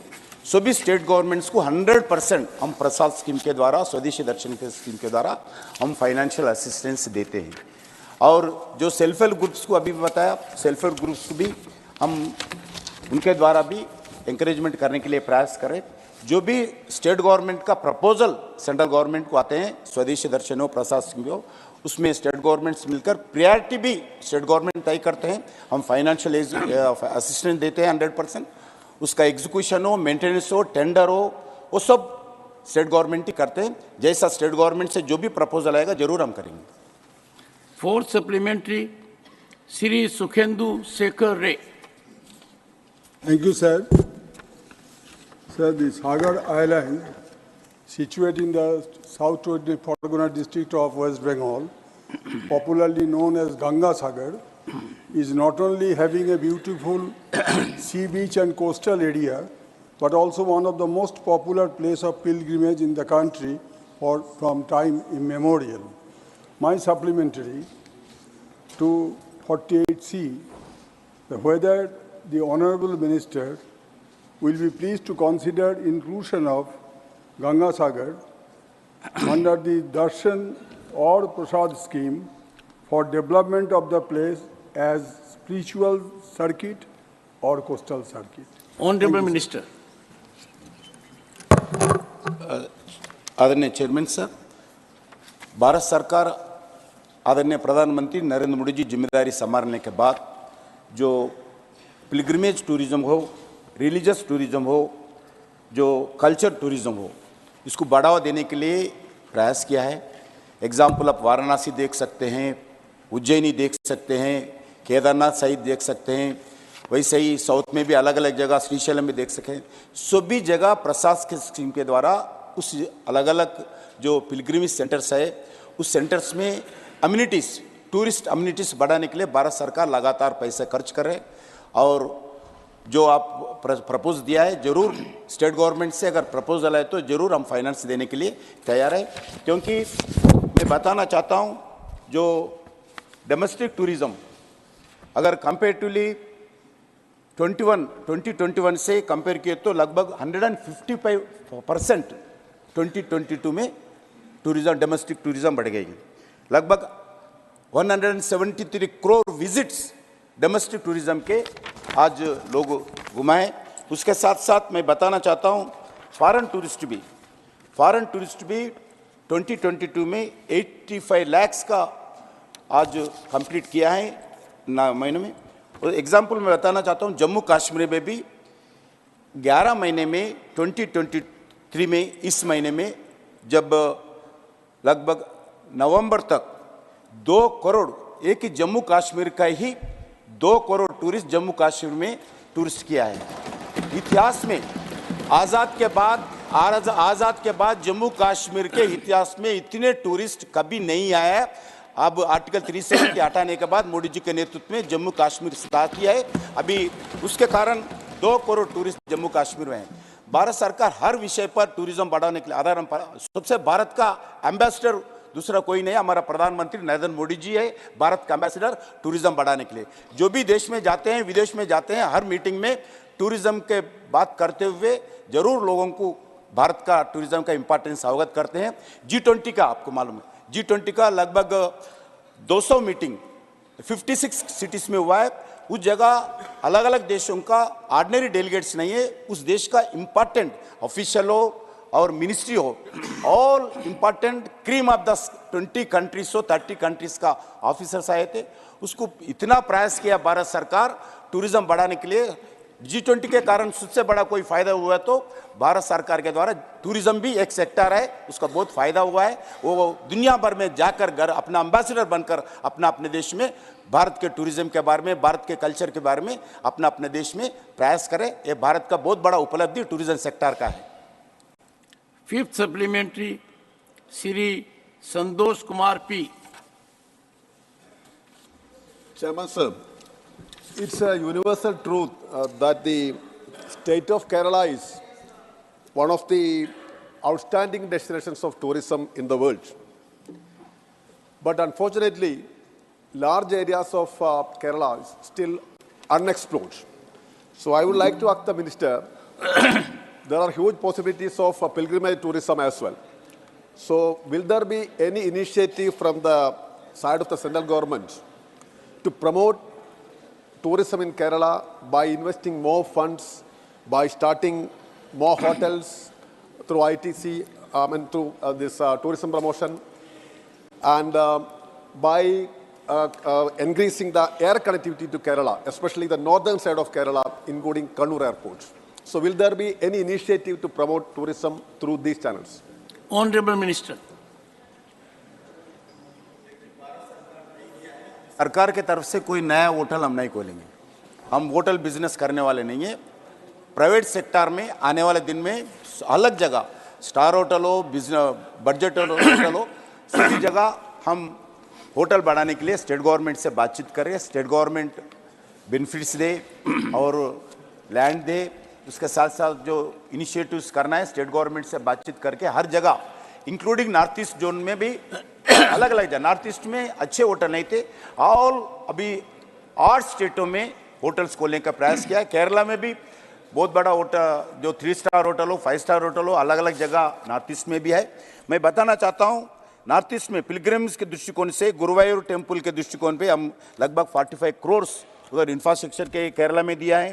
केरला में इको टूरिज्म हो, स्पिरिचुअल टूरिज्म हो, अलग अलग जगह हम क्रूज टूरिज्म हो, बहुत जगह हम पैसे दिया है। मैं आपको डिटेल, बहुत बड़ा लिस्ट है मेरे पास केरला का, जो हम पैसे भारत सरकार के द्वारा दिया गया। मैं आपको इस लिस्ट को मैं आपको पहुंचाता हूं। Shrimati Vandana Chauhan. 59, sir. Honorable Minister. First supplementary, Srimati Vandana Chauhan. Chairman, sir, the Minister has given a comprehensive reply to my question. And it is heartening to know that the Ministry is cognizant of a very disheartening fact or a finding of the IIT Mumbai that suggests that there is a rapid increase in soil erosion in the Western Ghats. This report has said that their study is based on remote sensing data. And they have in the report itself incorporated and the reply, the Ministry has acknowledged this, that this data might have some methodological shortcomings, and they have expressed that the said findings need to be validated based on physical observations. So I think the physical observations need to be done by the government. And therefore, considering the fact that there have been several landslides in the state of Maharashtra, in Kerala, I don't know about the other states, but very much in Maharashtra, where villages have absolutely been buried under the debris and soil, would the Minister consider that this needs to be taken up with right earnest and validation of this report needs to be done? Honorable Minister. माननीय सभापति महोदय, जो माननीय सदस्य महोदय ने जो प्रश्न उठाया है वो उसका कंसर्न है, क्योंकि वेस्टर्न घाट भारत के इकोलॉजी के लिए काफ़ी इम्पोर्टेंट एरिया है और लगभग 16,000 स्क्वायर किलोमीटर फैले हुए इस क्षेत्र में देश की 4,000 से ज़्यादा हमारी प्लांट वैरायटीज़ हैं, जो लगभग कंट्री का 27% है।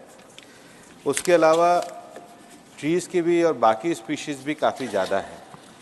वेस्टर्न घाट में जो सॉइल इरोजन हो रहे हैं, सॉइल इरोजन के जो कारण हैं वो निश्चित रूप से लैंड यूज़ एक बहुत बड़ा कारण है, माइनिंग एक बड़ा कारण है, उसके साथ हमारे जो वाटर रिसोर्सेज और बाकी जो अन्य एक्टिविटी है उसके कारण लगातार भूमि का क्षरण हो रहा है।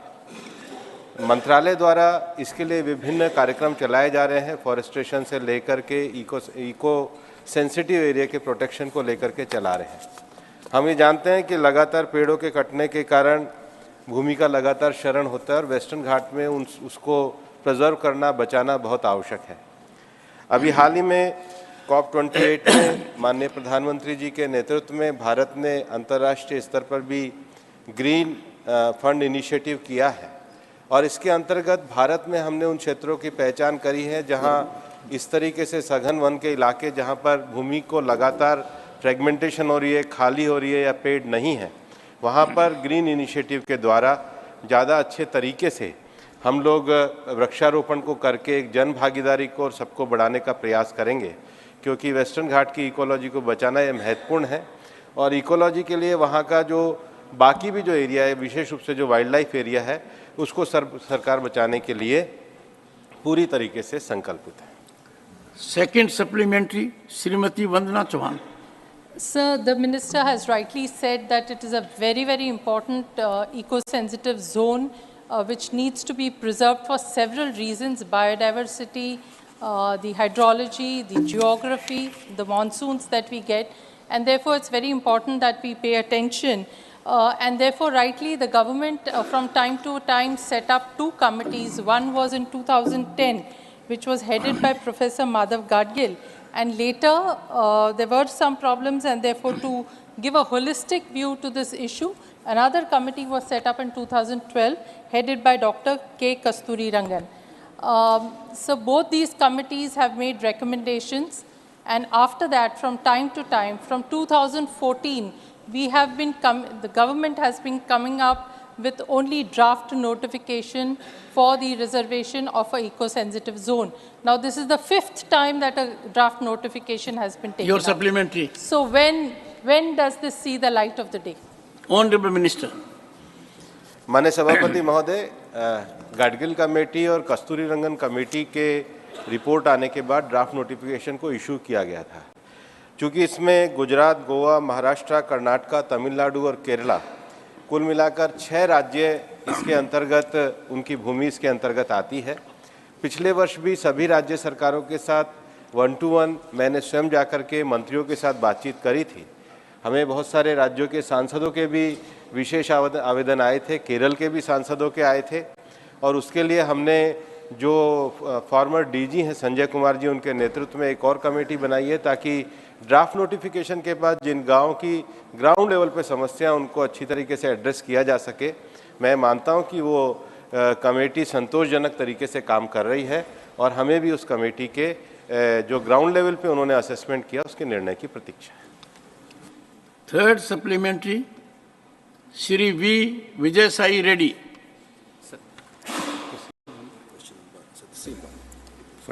Question 49, sir. Third supplementary. Sir, does the question number 49, sir?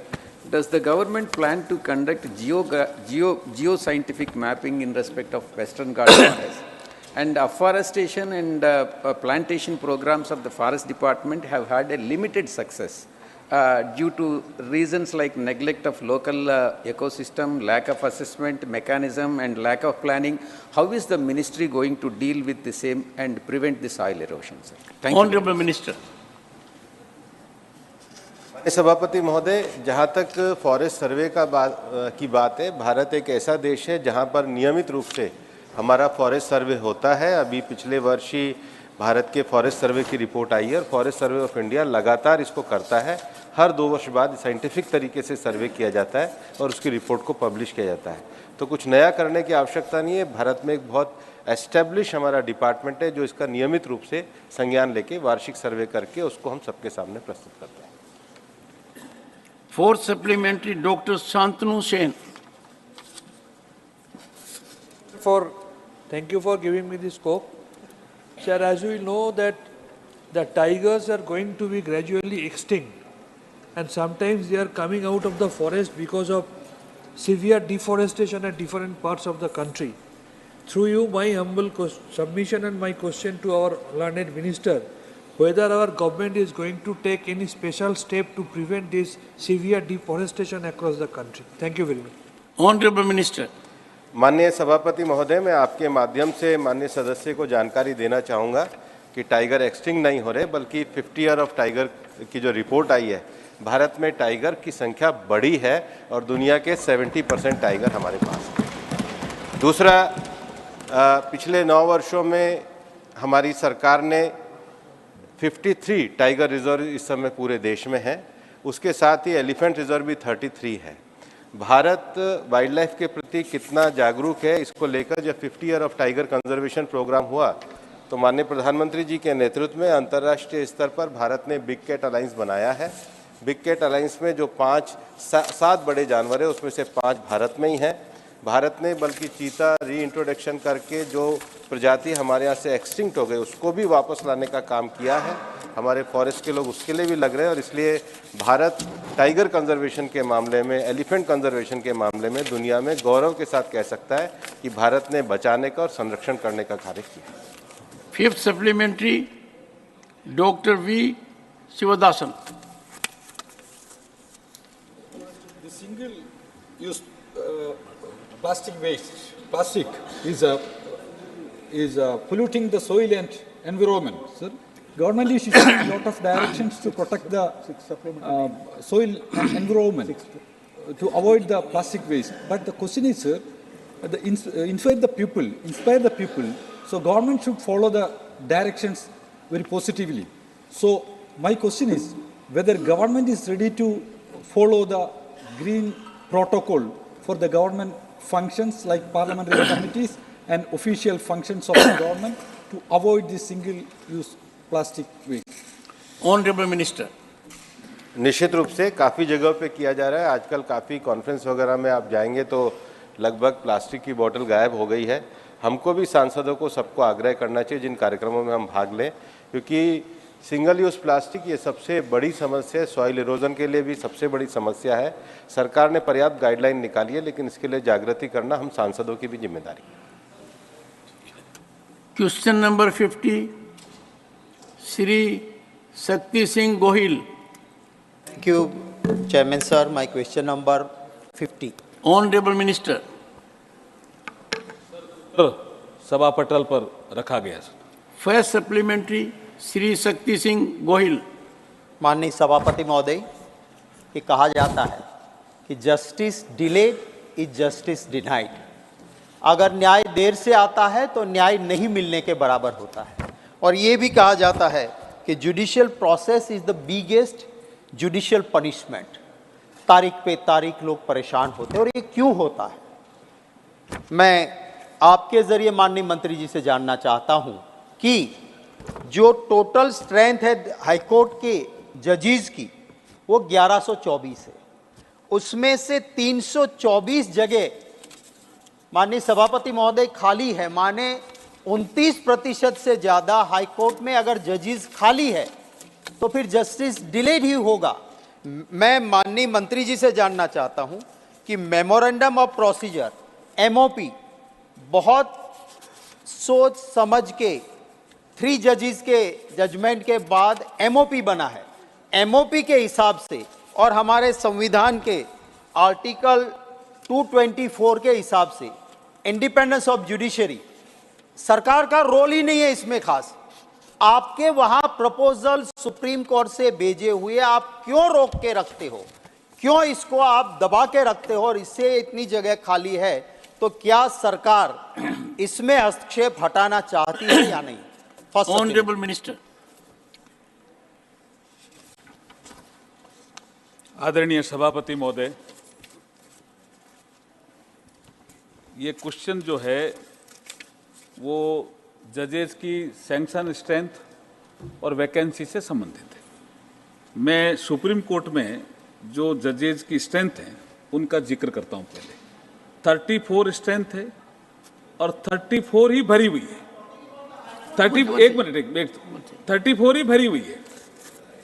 और पहले नहीं दोनों है सर, दोनों आप मुझे जवाब देने दीजिए। और पहले सभापति महोदय, पहले ये स्ट्रेंथ भी 31 थी। ये मोदी जी की गवर्नमेंट ने 34 की और 34 ही भरी हुई है sir supreme court. Number 1। Number 2, इन्होंने कहा कि 1114 ये सैंक्शन स्ट्रेंथ है ये हाई कोर्ट जजेस की। मैं यूपीए की बात करूं सभापति महोदय तो इनकी सैंक्शन स्ट्रेंथ 9006 थी सर। इनकी सैंक्शन स्ट्रेंथ भी 906 थी। हमने इनकी सैंक्शन हाईकोर्ट जजेस की भी सैंक्शन स्ट्रेंथ बढ़ाई और 1114। और अब बताता हूं कि जो हमने भरी है वैकेंसी वो मैं आपको बता देता हूं कि अभी हम स्टॉक लें। सवाल का जवाब ही दे रहा हूं मैं। एक देखिए ऑनरेबल मिनिस्टर सभापति, वो हाईकोर्ट के जजेस। एक सेकंड या ठीक, one second would you kindly take your seat? Would you take your seat first? Would you take your seat? Honorable member, when a member asks a question, I give full latitude. In making your inquiry, you did give a speech, raised a point, fine. I do not get into the contours whether it really fits into the frame. Honorable Minister is taking his own time, let him. Ultimately, there will be other supplementaries. Why don't you wait for that? I'm so happy that we are eliciting answers from the government. Things are going very smoothly. Why should we interrupt? And why should senior members interrupt? Let the Honorable Minister say. Honorable Minister. Thank you, sir. Sir, मैं यही बता रहा था, ये UPA में क्या था ये सुनना नहीं चाहते, ये इनकी प्रॉब्लम है। मैं कह रहा हूं कि अभी 1114 में से 790 वर्किंग है और 234 वैकेंट, यही मैं बता रहा था आगे।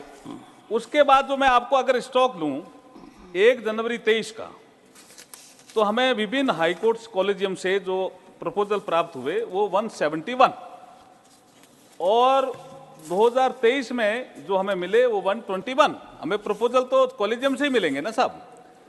और अगर टोटल देखें तो ये हमारे पास प्रपोजल 292 हमारे पास पेंडिंग, उसमें से हमने अपॉइंटमेंट किया 110 का, अपॉइंटमेंट किया 110 का, सुनिए तो सही, रेमिट किया 60 का और 122 प्रोसेस में है। सर ये जुडिशरी और एग्जीक्यूटिव का इसको आप सहयोगात्मक प्रक्रिया कह दीजिए, एक प्रक्रिया है। उस प्रक्रिया के तहत हम ये कार्रवाई कर रहे हैं और हमने आपको मैं बताना चाहता हूं कि सैंक्शन स्ट्रेंथ भी बढ़ाई है जजेस की। अगर वैकेंसी हुई है तो उसको जल्दी भी भरा है। अभी 3 जज जो सुप्रीम कोर्ट के थे वो आप देखेंगे कि हमने बहुत जल्दी रिकॉर्ड समय में भर दिया है। मैं आपको एक चीज और भी कहना चाहता हूं। मैं अब चूंकि शक्ति सिंह जी हमारे सदस्य ने प्रश्न किया है तो एक चीज बता ही देता हूं इनको। अगर हम 2004 और 14 से बात करें, जो हाईकोर्ट जजेस की बात कर रहे हैं ये, तो 86 average appointment made in age 86 और हम 100 कर रहे हैं, तो हम तो ज्यादा ही कर रहे हैं सर। आप चाहो तो ईयर वाइज डेटा दे सकता हूं, ईयर वाइज डेटा दे सकता हूं। Second supplementary Shri Shakti Singh Gohil. Sir आपका संरक्षण चाहता हूं, सवाल मेरा मिलेगा और होता है, जवाब पूरा संरक्षण मिलेगा, मुझे विश्वास है। सर मैं जनरली सरकार होती है पार्टी की होती है, सरकार होती है वो अलायंस की होती है, पर यहाँ पे एक व्यक्ति की सरकार चल रही है, इसलिए मैं उसी हिसाब से सर मोदी सरकार कहते हैं, पार्टी की सरकार नहीं है। You are challenging the very basis of democracy sir and you are doing it. Sir ये हकीकत है, सर ये हकीकत है। जो मंत्री खड़े होते हैं वो बीजेपी सरकार नहीं कहते, एनडीए सरकार नहीं कहते, मोदी सरकार कहते, तो मैं भी उसी लाइन में पूछना चाहता हूं। That are being ruled by one person, yes, sir, which yes, is a government by one rule person. Let's go to the democratic process. Sir, you ask your supplementary, please. Sir, ask your supplementary. Sir, I deeply obliged you have enlightened me, and sir, इसी line पे मैं पूछना चाहता हूँ। बात बहुत दूर तक जाएगी, इसको बंद कीजिए सर, प्रश्न पूछिए। Sir it's an important issue. Sir आपका स्नेह है, मैं आप भी जुडिशरी से, मैं भी जुडिशरी से, कोर्टों से जानता हूं, जुड़े हुए हैं, तो हम लोगों के दर्द अब आप माननीय मंत्री जी से पूछिए। सर मेरा सवाल माननीय मंत्री जी सुनिए। हाँ ऐसा यूपीए सरकार में कभी नहीं हुआ था, इसलिए आप जरा सुनिए, इसका जवाब ही नहीं। आप kindly listen so that you can, आपके जरिए सर। ये 7 नवंबर 2023 को व्यक्ति की सरकार होती है। इस मोदी जी सरकार को सुप्रीम कोर्ट ने कहा pick and choose approach to collegium proposal is not good. Supreme court को आपको 20 नवंबर को कहा कि प्रपोजल आती है, उसको आप स्प्लिट कर देते हो, पसंद वाले को दे देते हो। That is not true. Mr. Shakti Singh Goyal or not? You put it on record. One second. नहीं है? One second, please. Take it. Mr. Shakti, 1 second. I would expect all the honorable members to maintain decorum. Mr. Shakti Singh Goyal, a member of this house, has made, you put authenticated judgment of the Supreme Court on record during course of the day. Go ahead. Authenticate? No, you will put the authenticate, you don't authenticate. You put the authenticated official judgment of the Supreme Court on record. Benches, you know very well, sir, what is bar and benches. Version from bar and benches. No, I'm so sorry. Very clear. I'm so sorry. And that clear I'm absolutely so sorry. That clarity this can't be allowed. I will give you. No. Sir, there will be consequences emanating out of it. and You bar will and have benches to of court. authenticate from authenticated record of the Supreme Court. Sir, we have highest regard for our judiciary. Sir, I cannot allow judiciary let Honorable to be Minister so reply. reflected. Whether it is right or wrong, let Minister reply that this was not told by the Supreme Court. Supplementary. This is my second Please, supplementary. ask your I am supplementary asking- and comply I am with the asking directive. whether this was told by Supreme Ask Court your or supplementary. not. Let Honorable Minister reply. Ask your Minister will supplementary. have a Ask your supplementary, Honorable Minister. And before that, let me tell Honorable members, dealing with judiciary, a vital wing of our governance, we need to be extremely careful. Judiciary speaks through its judgments. During course of hearing, reflections emanate. They do not constitute judgment. Supreme Court has repeatedly indicated the purpose of those observations. If the honorable member has taken an observation to be judgment of the Supreme Court, I can say with my limited experience, he is totally in the wrong. A directive has been issued by me. He will comply during course of the day. Go ahead. Thank you chairman sir. मैं माननीय सदस्य ने जो प्रश्न किया sir आपने उसका उत्तर दे दिया, लेकिन मैं नहीं देता उत्तर, आपको देना होता है माननीय आपने मंत्री स्पष्ट जी। किया है, लेकिन संरक्षण इनका भी दिया, मेरा भी किया। संरक्षण डायरेक्शन दे दिया। संरक्षण जो है, संरक्षण आप इनका भी कर रहे हो, हमारा भी कर रहे हो, निष्पक्षता से काम करो। हमारा भी संरक्षण चाहिए ना। तो आपने अच्छा जो है अपनी बात कही, लेकिन मैं एक चाहता हूँ साहब, रनिंग कमेंट्री कुछ और होती है और डिसीजन में कुछ और होता है। अगर डिसीजन इनके पास है, माननीय सदस्य के पास, तो वो ला करके पुटअप करें। डिसीजन है तो आप रेस्पॉन्ड टू हिज क्वेश्चन। और दूसरा इनका क्वेश्चन था एमओपी को लेकर के। एमओपी को लेकर के जो प्रश्न था, एमओपी के लिए हमने 6 जनवरी 23 को माननीय सुप्रीम कोर्ट के सामने हमारा पक्ष रखा है। The matter is pending with the chief justice of India and response is awaited MOP के मामले में। Thank you. Third supplementary, Shri NR Ilango. Thank you, Chairman. There is a very strong perception among the stakeholders that the government is not clearing the names of the advocates, which are cleared by the collegium only on the basis of their political ideologies or views. I request the Honorable Minister to clarify what are the steps taken by this government to dispel such perception among the stakeholders. Thank you. Honorable Minister. Thank you, Chairman, sir. Sir, I have already stated that there is a collaborative process between the executive and judiciary. और judiciary की जो निष्पक्षता है, independency है, ये नरेंद्र मोदी जी के नेतृत्व में जो सरकार चल रही है, उसकी सर्वोच्च प्राथमिकता है। ये प्रोसेस में जो समय लग रहा है, वो एक अलग विषय है। लेकिन हाई कोर्ट से नाम आते हैं, उसके बाद कुछ प्रोसेस होता है, उसके बाद हम सुप्रीम कोर्ट भेजते हैं, सुप्रीम कोर्ट भी हमें कुछ सजेस्ट करता है, कुछ हम उनको सजेस्ट करते हैं। ये विषय ये प्रोसेस है। तो प्रोसेस में जो समय लगता है, वो एमओपी का पार्ट जो मैंने अभी जिक्र किया। Thank you. Shri Sasmit Patra. Sir, thank you for giving me this opportunity. Firstly, sir, I'd like to commend the Honorable Minister that there are no vacancies in the Honorable Supreme Court.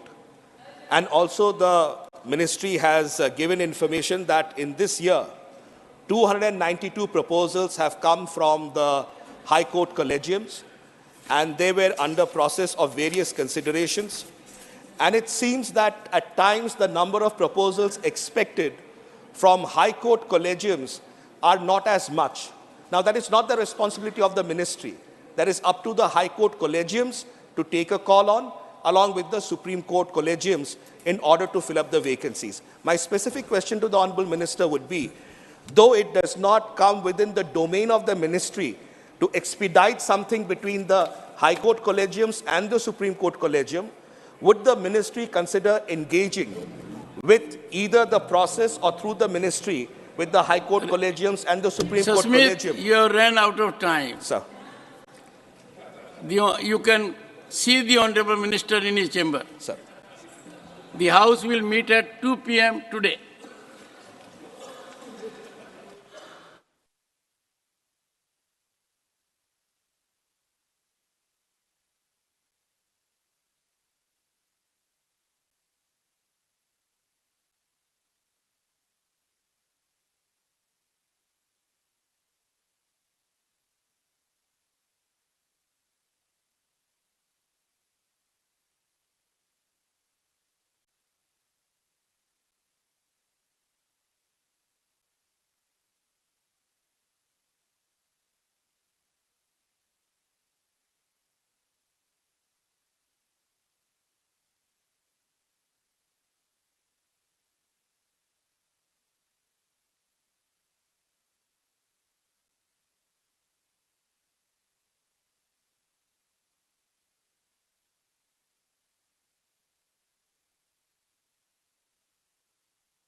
ନିର୍ବାଚିତ ସଦସ୍ୟ ହେବାରୁ ଏକ ଉଦାହରଣ।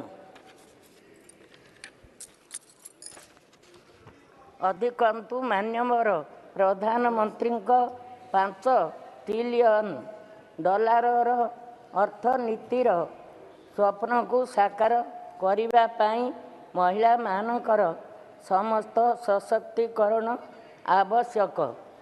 ରାଜନୈତିକ ସାମାଜିକ ତଥା ଅର୍ଥନୈତିକ ଦୃଷ୍ଟିରୁ ଶତାବ୍ଦୀରୁ ବଞ୍ଚିତ ହୋଇ ଆସୁଥିବା ମହିଳା ଉନ୍ନତି ପାଇଁ ପ୍ରକଳ୍ପ ଠିକ ଏବଂ ଆତ୍ମା ସହିତ ଏହି ଆଇନ କରିବାକୁ ଭାରତ ସରକାରଙ୍କୁ ମୋର ନିବେଦନ। ବନ୍ଦେ ଉତ୍କଳ ଜନନୀ, ଜୟ ଜଗନ୍ନାଥ। श्री एस आलूवालिया जी। उपाध्यक्ष महोदय, मैं बंगाली में बोलना चाहूंगा। उपाध्यक्ष महोदय, আমি বর্ধমান দুর্গাপুর লোকসভা সংসদীয় ক্ষেত্র থেকে নির্বাচিত হয়েছি। আমার এলাকাটা পশ্চিম বাংলার, it is known as granary of West Bengal, অর্থাৎ ধানের বাটি। আমাদের গত বছরে 31 অক্টোবর 2022 সালে আমাদের পাশেরই মুলুক নেপালকে আমরা সাহায্যর জন্য প্রায় 6 লক্ষ মেট্রিক টন ধান ডিউটি ফ্রি দিয়েছি, তার নোটিফিকেশন হয়েছে। যার প্রতিফল কি হয়েছে যে কি ধান ভাঙলে চাল বেরোয়, আর ভাঙা চাল বেরোয়, ব্রান বেরোয়, আর ব্রান থেকে ব্রান অয়েল বেরোয়, আর ভাঙা চাল থেকে ইথেনল তৈরি হয়। তারপর ওই ভাঙা চাল থেকে ব্রান থেকে অয়েল বার করার পর খলি বেরোয়, যেটা পশুদের আহারের জন্য প্রয়োগ করে। ধান এক্সপোর্ট হয়ে গেলে আমাদের এলাকার যে ধানের মিলগুলো আছে, অর্থাৎ রাইস মিলগুলো যেগুলো আছে তার উপরে এফেক্ট হয়েছে, সলভেন্ট প্লান্টের উপরে এফেক্ট হয়েছে, ইথেনল প্লান্টের উপরে এফেক্ট হয়েছে। এখন শুনেছি আবার 10 লক্ষ টন তারা ডিউটি ফ্রি ধান চাইছে। আমার আপনার মাধ্যমে কেন্দ্রীয় সরকারের কাছে আবেদন আছে, বাণিজ্য বিভাগকে আর বিত্ত মন্ত্রণালয়কে, যে দয়া করে এখানকার মানুষ সব বেকার হয়ে যাবে, এই যতগুলো মিল আছে বেকার হয়ে যাবে, আর আমাদের এলাকায় ধানের দাম বেড়ে যাবে এই মিল চালাবার জন্য। অর্থাৎ চালের দাম বাড়বে, সলভেন্ট প্লান্টের দাম, সলভেন্ট অয়েলের দাম বাড়বে, আর ইথনলের দাম বাড়বে। একে বাঁচাবার জন্য এই পুরনো অর্ডারকে নিরস্ত করা হোক, আর নতুন কোনো অর্ডার যাতে না দেওয়া হোক, এটাই আমার অনুরোধ। ধন্যবাদ। अध्यक्ष महोदय, आपका बहुत बहुत धन्यवाद। आज मैं बेमौसम बरसात मेरे अमरावती सहित विदर्भ, पश्चिम महाराष्ट्र, मराठवाड़ा, इस पूरे महाराष्ट्र में आज बेमौसम बरसात के कारण बहुत ज़्यादा मेरे किसान भाई बहनों का, फसलों का बहुत ज़्यादा नुकसान हुआ है। सर, मैं विनती करती हूँ मेरी केंद्र सरकार से, राज्य सरकार अपनी पूरे प्रयत्न में है कि हमारे यहाँ पे सोयाबीन, कपास, चना, तूर, मूंग, प्याज, अंगूर, संतरा, उस दिन मैं नासिक गई, नासिक में बहुत ज़्यादा नुकसान, और आज भी बेमौसम बरसात है। हमारी राज्य सरकार और केंद्र सरकार मिलकर हमारे महाराष्ट्र के किसानों भाई बहनों को, उनको आर्थिक मदद करके, उनका कर्ज माफ़ी करके या उनकी नुकसान भरपाई करके मेरे महाराष्ट्र के किसान भाई बहनों को मदत करिए। कारण मी ज्या क्षेत्रातून बिलॉंग करते ते पूर्ण अमरावतीमध्ये खूप जास्त पावसामुळे माझी अमरावतीचे शेतकऱ्यांचं खूप मोठं नुकसान आहे। तर तिथे बेमौसम जे बरसात तिथे आलेली आहे ते घोषित करून त्यांना सगळ्यांना सरसकट कर्जमाफी करून त्यांना नुकसान भरपाई द्यावी, एवढी केंद्र सरकारला आणि राज्य सरकारला मी विनंती करते। कारण की त्यांना आधार देणं आज आमचे काळाची गरज आहे, नाही ते येणाऱ्या भविष्यामध्ये या देशामध्ये शेतकरी आपल्याला सापडत नाही, तेव्हा आपण खूप पस्तावू। पण आज आपण जर त्यांना मदत केली तर खूप मोठी मदत या शेतकरी भाऊ बहिणांना होईल। Thank you sir.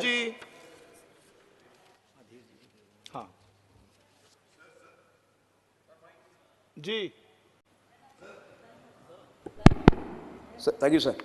Sir, I would like to point out the issues and concerns related with the plantation laborers in my constituency. Many of the times I raised this matter here.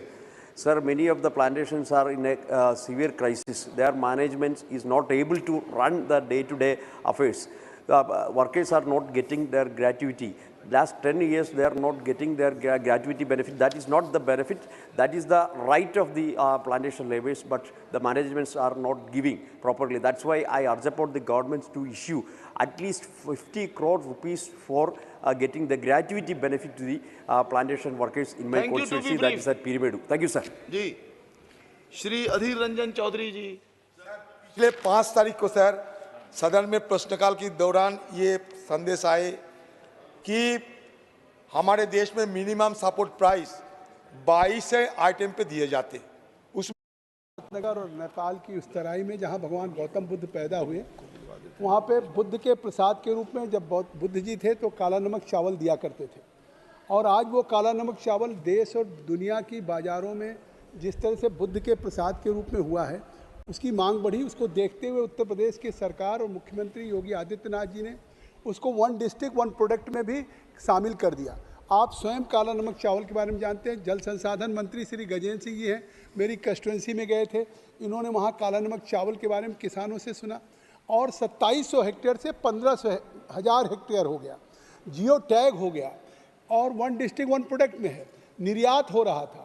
लेकिन अभी बासमती को छोड़ के काला नमक पे प्रतिबंध लगा दिया गया। आखिर वहाँ के किसान ऋण ले रहे थे, वहाँ के किसान सिंगापुर का ऑर्डर होगा, यूरोपियन ऑर्डर होगा। तो मैं आपके माध्यम से सरकार से चाहता हूँ कि काला नमक चावल के ऊपर जो निर्यात पे प्रतिबंध लगाया गया है, उस प्रतिबंध को समाप्त किया जाए, जिससे किसानों के लिए एक नया जीवन मिल सके और वो उत्तर प्रदेश की $1 ट्रिलियन में अपना योगदान दे सके। Thank you very much, Speaker sir. Today I want to bring forth the plea of Anganwadi workers in India, an initiative under ICDS by the India government, where women are frontline workers providing essential services of additional and supplementary healthcare and nutritional services, including community level immunization to children and pregnant women. They are the ones who drove the vaccination drive thousands of villages of the country as frontline workers during the pandemic. Yet they struggled with low financial support provided to them, which is referred to as either an honorarium or record incentive for their contribution, a meager and even less than the wages of a grade 4 employee in service of the government. Sir, in the absence of these Anganwadi workers, it would have been near to impossible for such a big country as India to provide essential primary health services to children and women in the grassroots.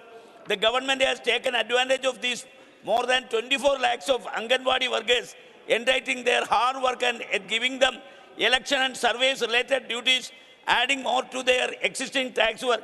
Time and again, the Anganwadi workers went to court demanding social security benefits, facilities, increased wages, the right to be paid gratuity, post-retirement benefits, and many more, but with no tangible result. Sir, I request the government to change the nomenclature of the compensation category of Anganwadi workers from honorarium to salary and provide requisite resultant benefits to them.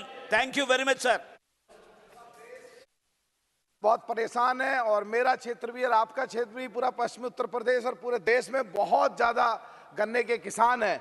और जो पिछले 7 साल से अगर हम लें तो 2 बार, केवल एक बार 10 रुपये रेट बढ़ा है, एक बार 25 रुपये रेट बढ़ा है, जबकि सरकार की अगर 7 सालों की महंगाई बढ़ी हुई अगर माने किसी में 8 पॉइंट कुछ परसेंट, कभी 7 पॉइंट कुछ परसेंट, कभी 9%, तो करीब 60% बैठती है, जो 300 रुपए के करीब बैठता है। तो कम से कम 550 रुपए गन्ने का रेट बढ़ाना चाहिए, मांग करता हूं आपसे।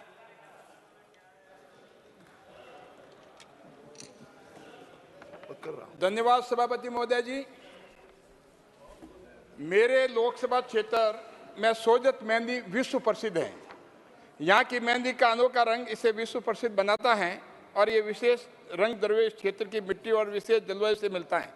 सोजत की मेहंदी के उद्योग में 160 से अधिक फैक्ट्रियों में हजारों की संख्या में मजदूर काम करते हैं और उनकी जीवन रेखा है।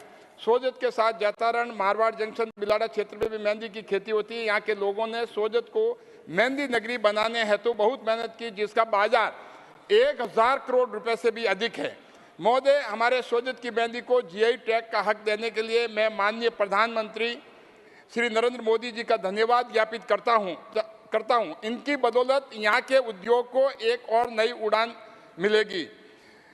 महोदय, सोजत मेहंदी उद्योग एक बढ़ता हुआ उद्योग और पिछले वर्षों में तेजी से बढ़ा जीआई टैग बस एक प्राप्त होने के बाद इस उद्योग में कार्यरत लोगों की संख्या में बहुत बढ़त हुई और बढ़ती रही है।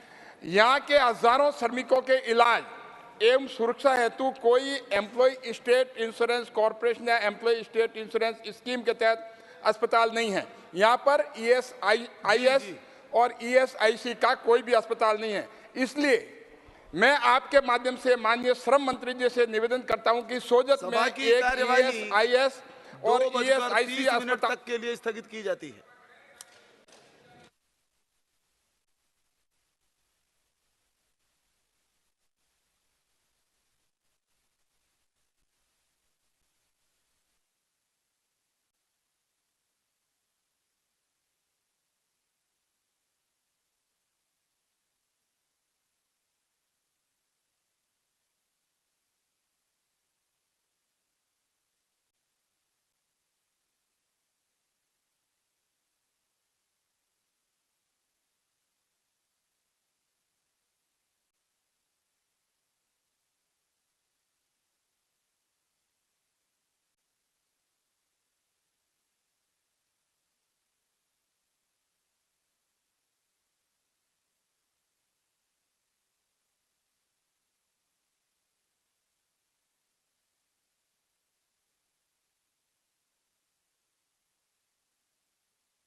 Hello and a very warm welcome viewers. You're watching this special presentation of Sunset TV with your host Kriti Mishra.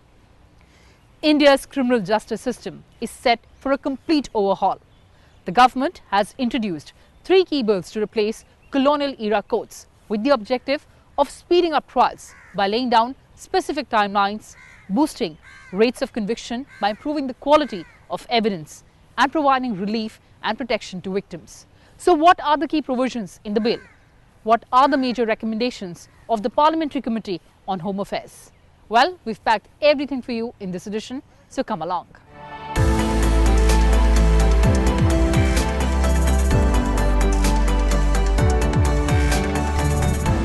India's criminal justice system has been predominantly shaped by laws and regulations inherited from the British colonial era. In the post-independence years, these legal foundations underwent alterations and amendments to align with the evolving requirements of modern times. The experience of 7 decades of Indian democracy calls for comprehensive review of our criminal laws, including the Code of Criminal Procedure, and adopt them in accordance with the contemporary needs and aspirations of the people of India. The pre-independence criminal laws were used by the British to protect their colonial interests, to rule the people and the country, and to maintain their authority and supremacy over India. There was a need for comprehensive review of the criminal laws, the Criminal Procedure Code, the Indian Penal Code, and the Indian Evidence Act, and adapt them according to the present-day needs and aspirations. In fact, Prime Minister of India also advocated for the need to revamp all the legislations enacted across all departments during the British era. देश ने 1,500 से ज्यादा पुराने और अप्रासंगिक कानूनों को रद्द कर दिया है। इनमें से अनेक कानून तो गुलामी के समय से चले आ रहे हैं। In accordance with the basic principles enshrined in the Constitution of India, it was proposed to bring about fundamental comprehensive changes in the framework of Indian criminal laws. With this objective in view, the existing Indian Penal Code of 1860, the Code of Criminal Procedure 1973, and the Indian Evidence Act 1872 would now be repealed and replaced by the Bharatiya Nyaya Sanhita 2023, the Bharatiya Nagrik Suraksha Sanhita 2023, and the Bharatiya Sakshi Bill 2023, respectively. The Home Affairs Minister introduced these 3 key bills in the Lok Sabha on 11th of August 2023. ये तीनों कानूनों को replace कर इनकी जगह जो 3 नए कानून बनेंगे, उनकी आत्मा होगी भारत के नागरिकों को संविधान प्रदत्त सारे अधिकार जो मिले हैं, इसकी सुरक्षा. The main problems in present legal system are very complex. There's huge pendency of cases in the courts. There's low conviction rate, and the amount of fine prescribed in the laws is very less, from 10 rupees to 500. There's overcrowding of under-trial prisoners in prisons. There's very little use of modern technology in the legal system. And there's delay in investigation, pending hearing process, and delayed justice due to inadequate use of forensic evidence. The new bills seek to historically address the problems in the criminal justice system to strengthen law and order, simplify legal procedure, provide speedy justice, and adapt the criminal justice system with the technological advancements. Further, all the outdated references have been deleted in the proposed bills. These bills seek to create a legal structure which is citizen-centric and to secure life and liberty of citizens and adopt them in accordance with the contemporary needs and aspirations of the people. The Bharatiya Nyaya Sanhita 2023 repeals the Indian Penal Code 1860. Key changes proposed in the bill include sedition. IPC defines sedition as bringing or attempting to bring hatred or contempt or exciting disaffection towards the government. It is punishable with imprisonment term between 3 years and life imprisonment and or a fine. The bill removes this offence. It instead penalizes the following: exciting or attempting to excite secession, armed rebellion, or subversive activities, encouraging feelings of separatist activities, or endangering sovereignty or unity and integrity of India. These offences may involve exchange of words or signs, electronic communication or use of financial means. These will be punishable with imprisonment of up to 7 years or life imprisonment and a fine. Terrorism. The bill defines terrorism as an act that intends to threaten the unity, integrity and security of the country, to intimidate the general public or disturb public order. The bill also penalizes conspiring, organizing or assisting in preparation of any terrorist act within an imprisonment term between 5 years and life imprisonment and a fine of at least 5 lakh rupees. Petty organized crime.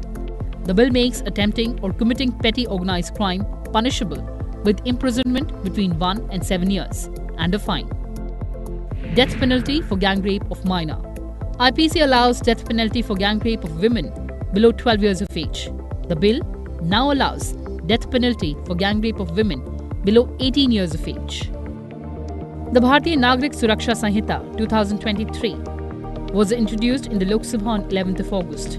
It repeals the Code of Criminal Procedure 1973. The code provides for procedure for arrest, prosecution and bail for offences under various acts including the Indian Penal Code of 1860. The highlights of this bill are trials in electronic mode. The bill provides that all trials, inquiries and proceedings may be held in electronic mode. It also provides for the production of electronic communication devices likely to contain digital evidence for investigation, inquiry or trial. Electronic communication includes communication through devices such as mobiles, computers or telephone. Forensic investigation. The bill mandates forensic investigation for offences punishable with at least 7 years of imprisonment. Timelines for procedures. The bill prescribes timelines for various procedures. For instance, it requires medical practitioners who examine rape victims to submit their reports to the investigating officer within 7 days. Trial in absence of offender. The bill provides for conduct of trial and pronouncement of judgment in the absence of a proclaimed offender.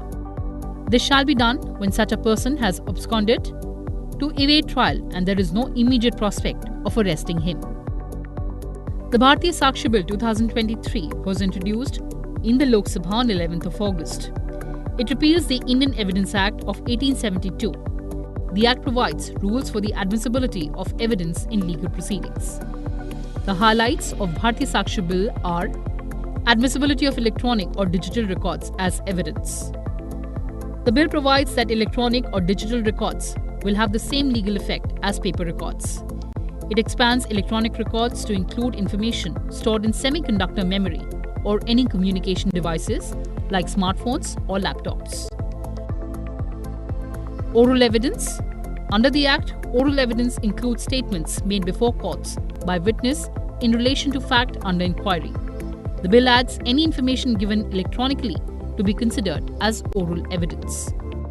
Secondary evidence. The bill expands secondary evidence to include oral and written admissions and the testimony of a person who has examined the document and is skilled in the examination of documents.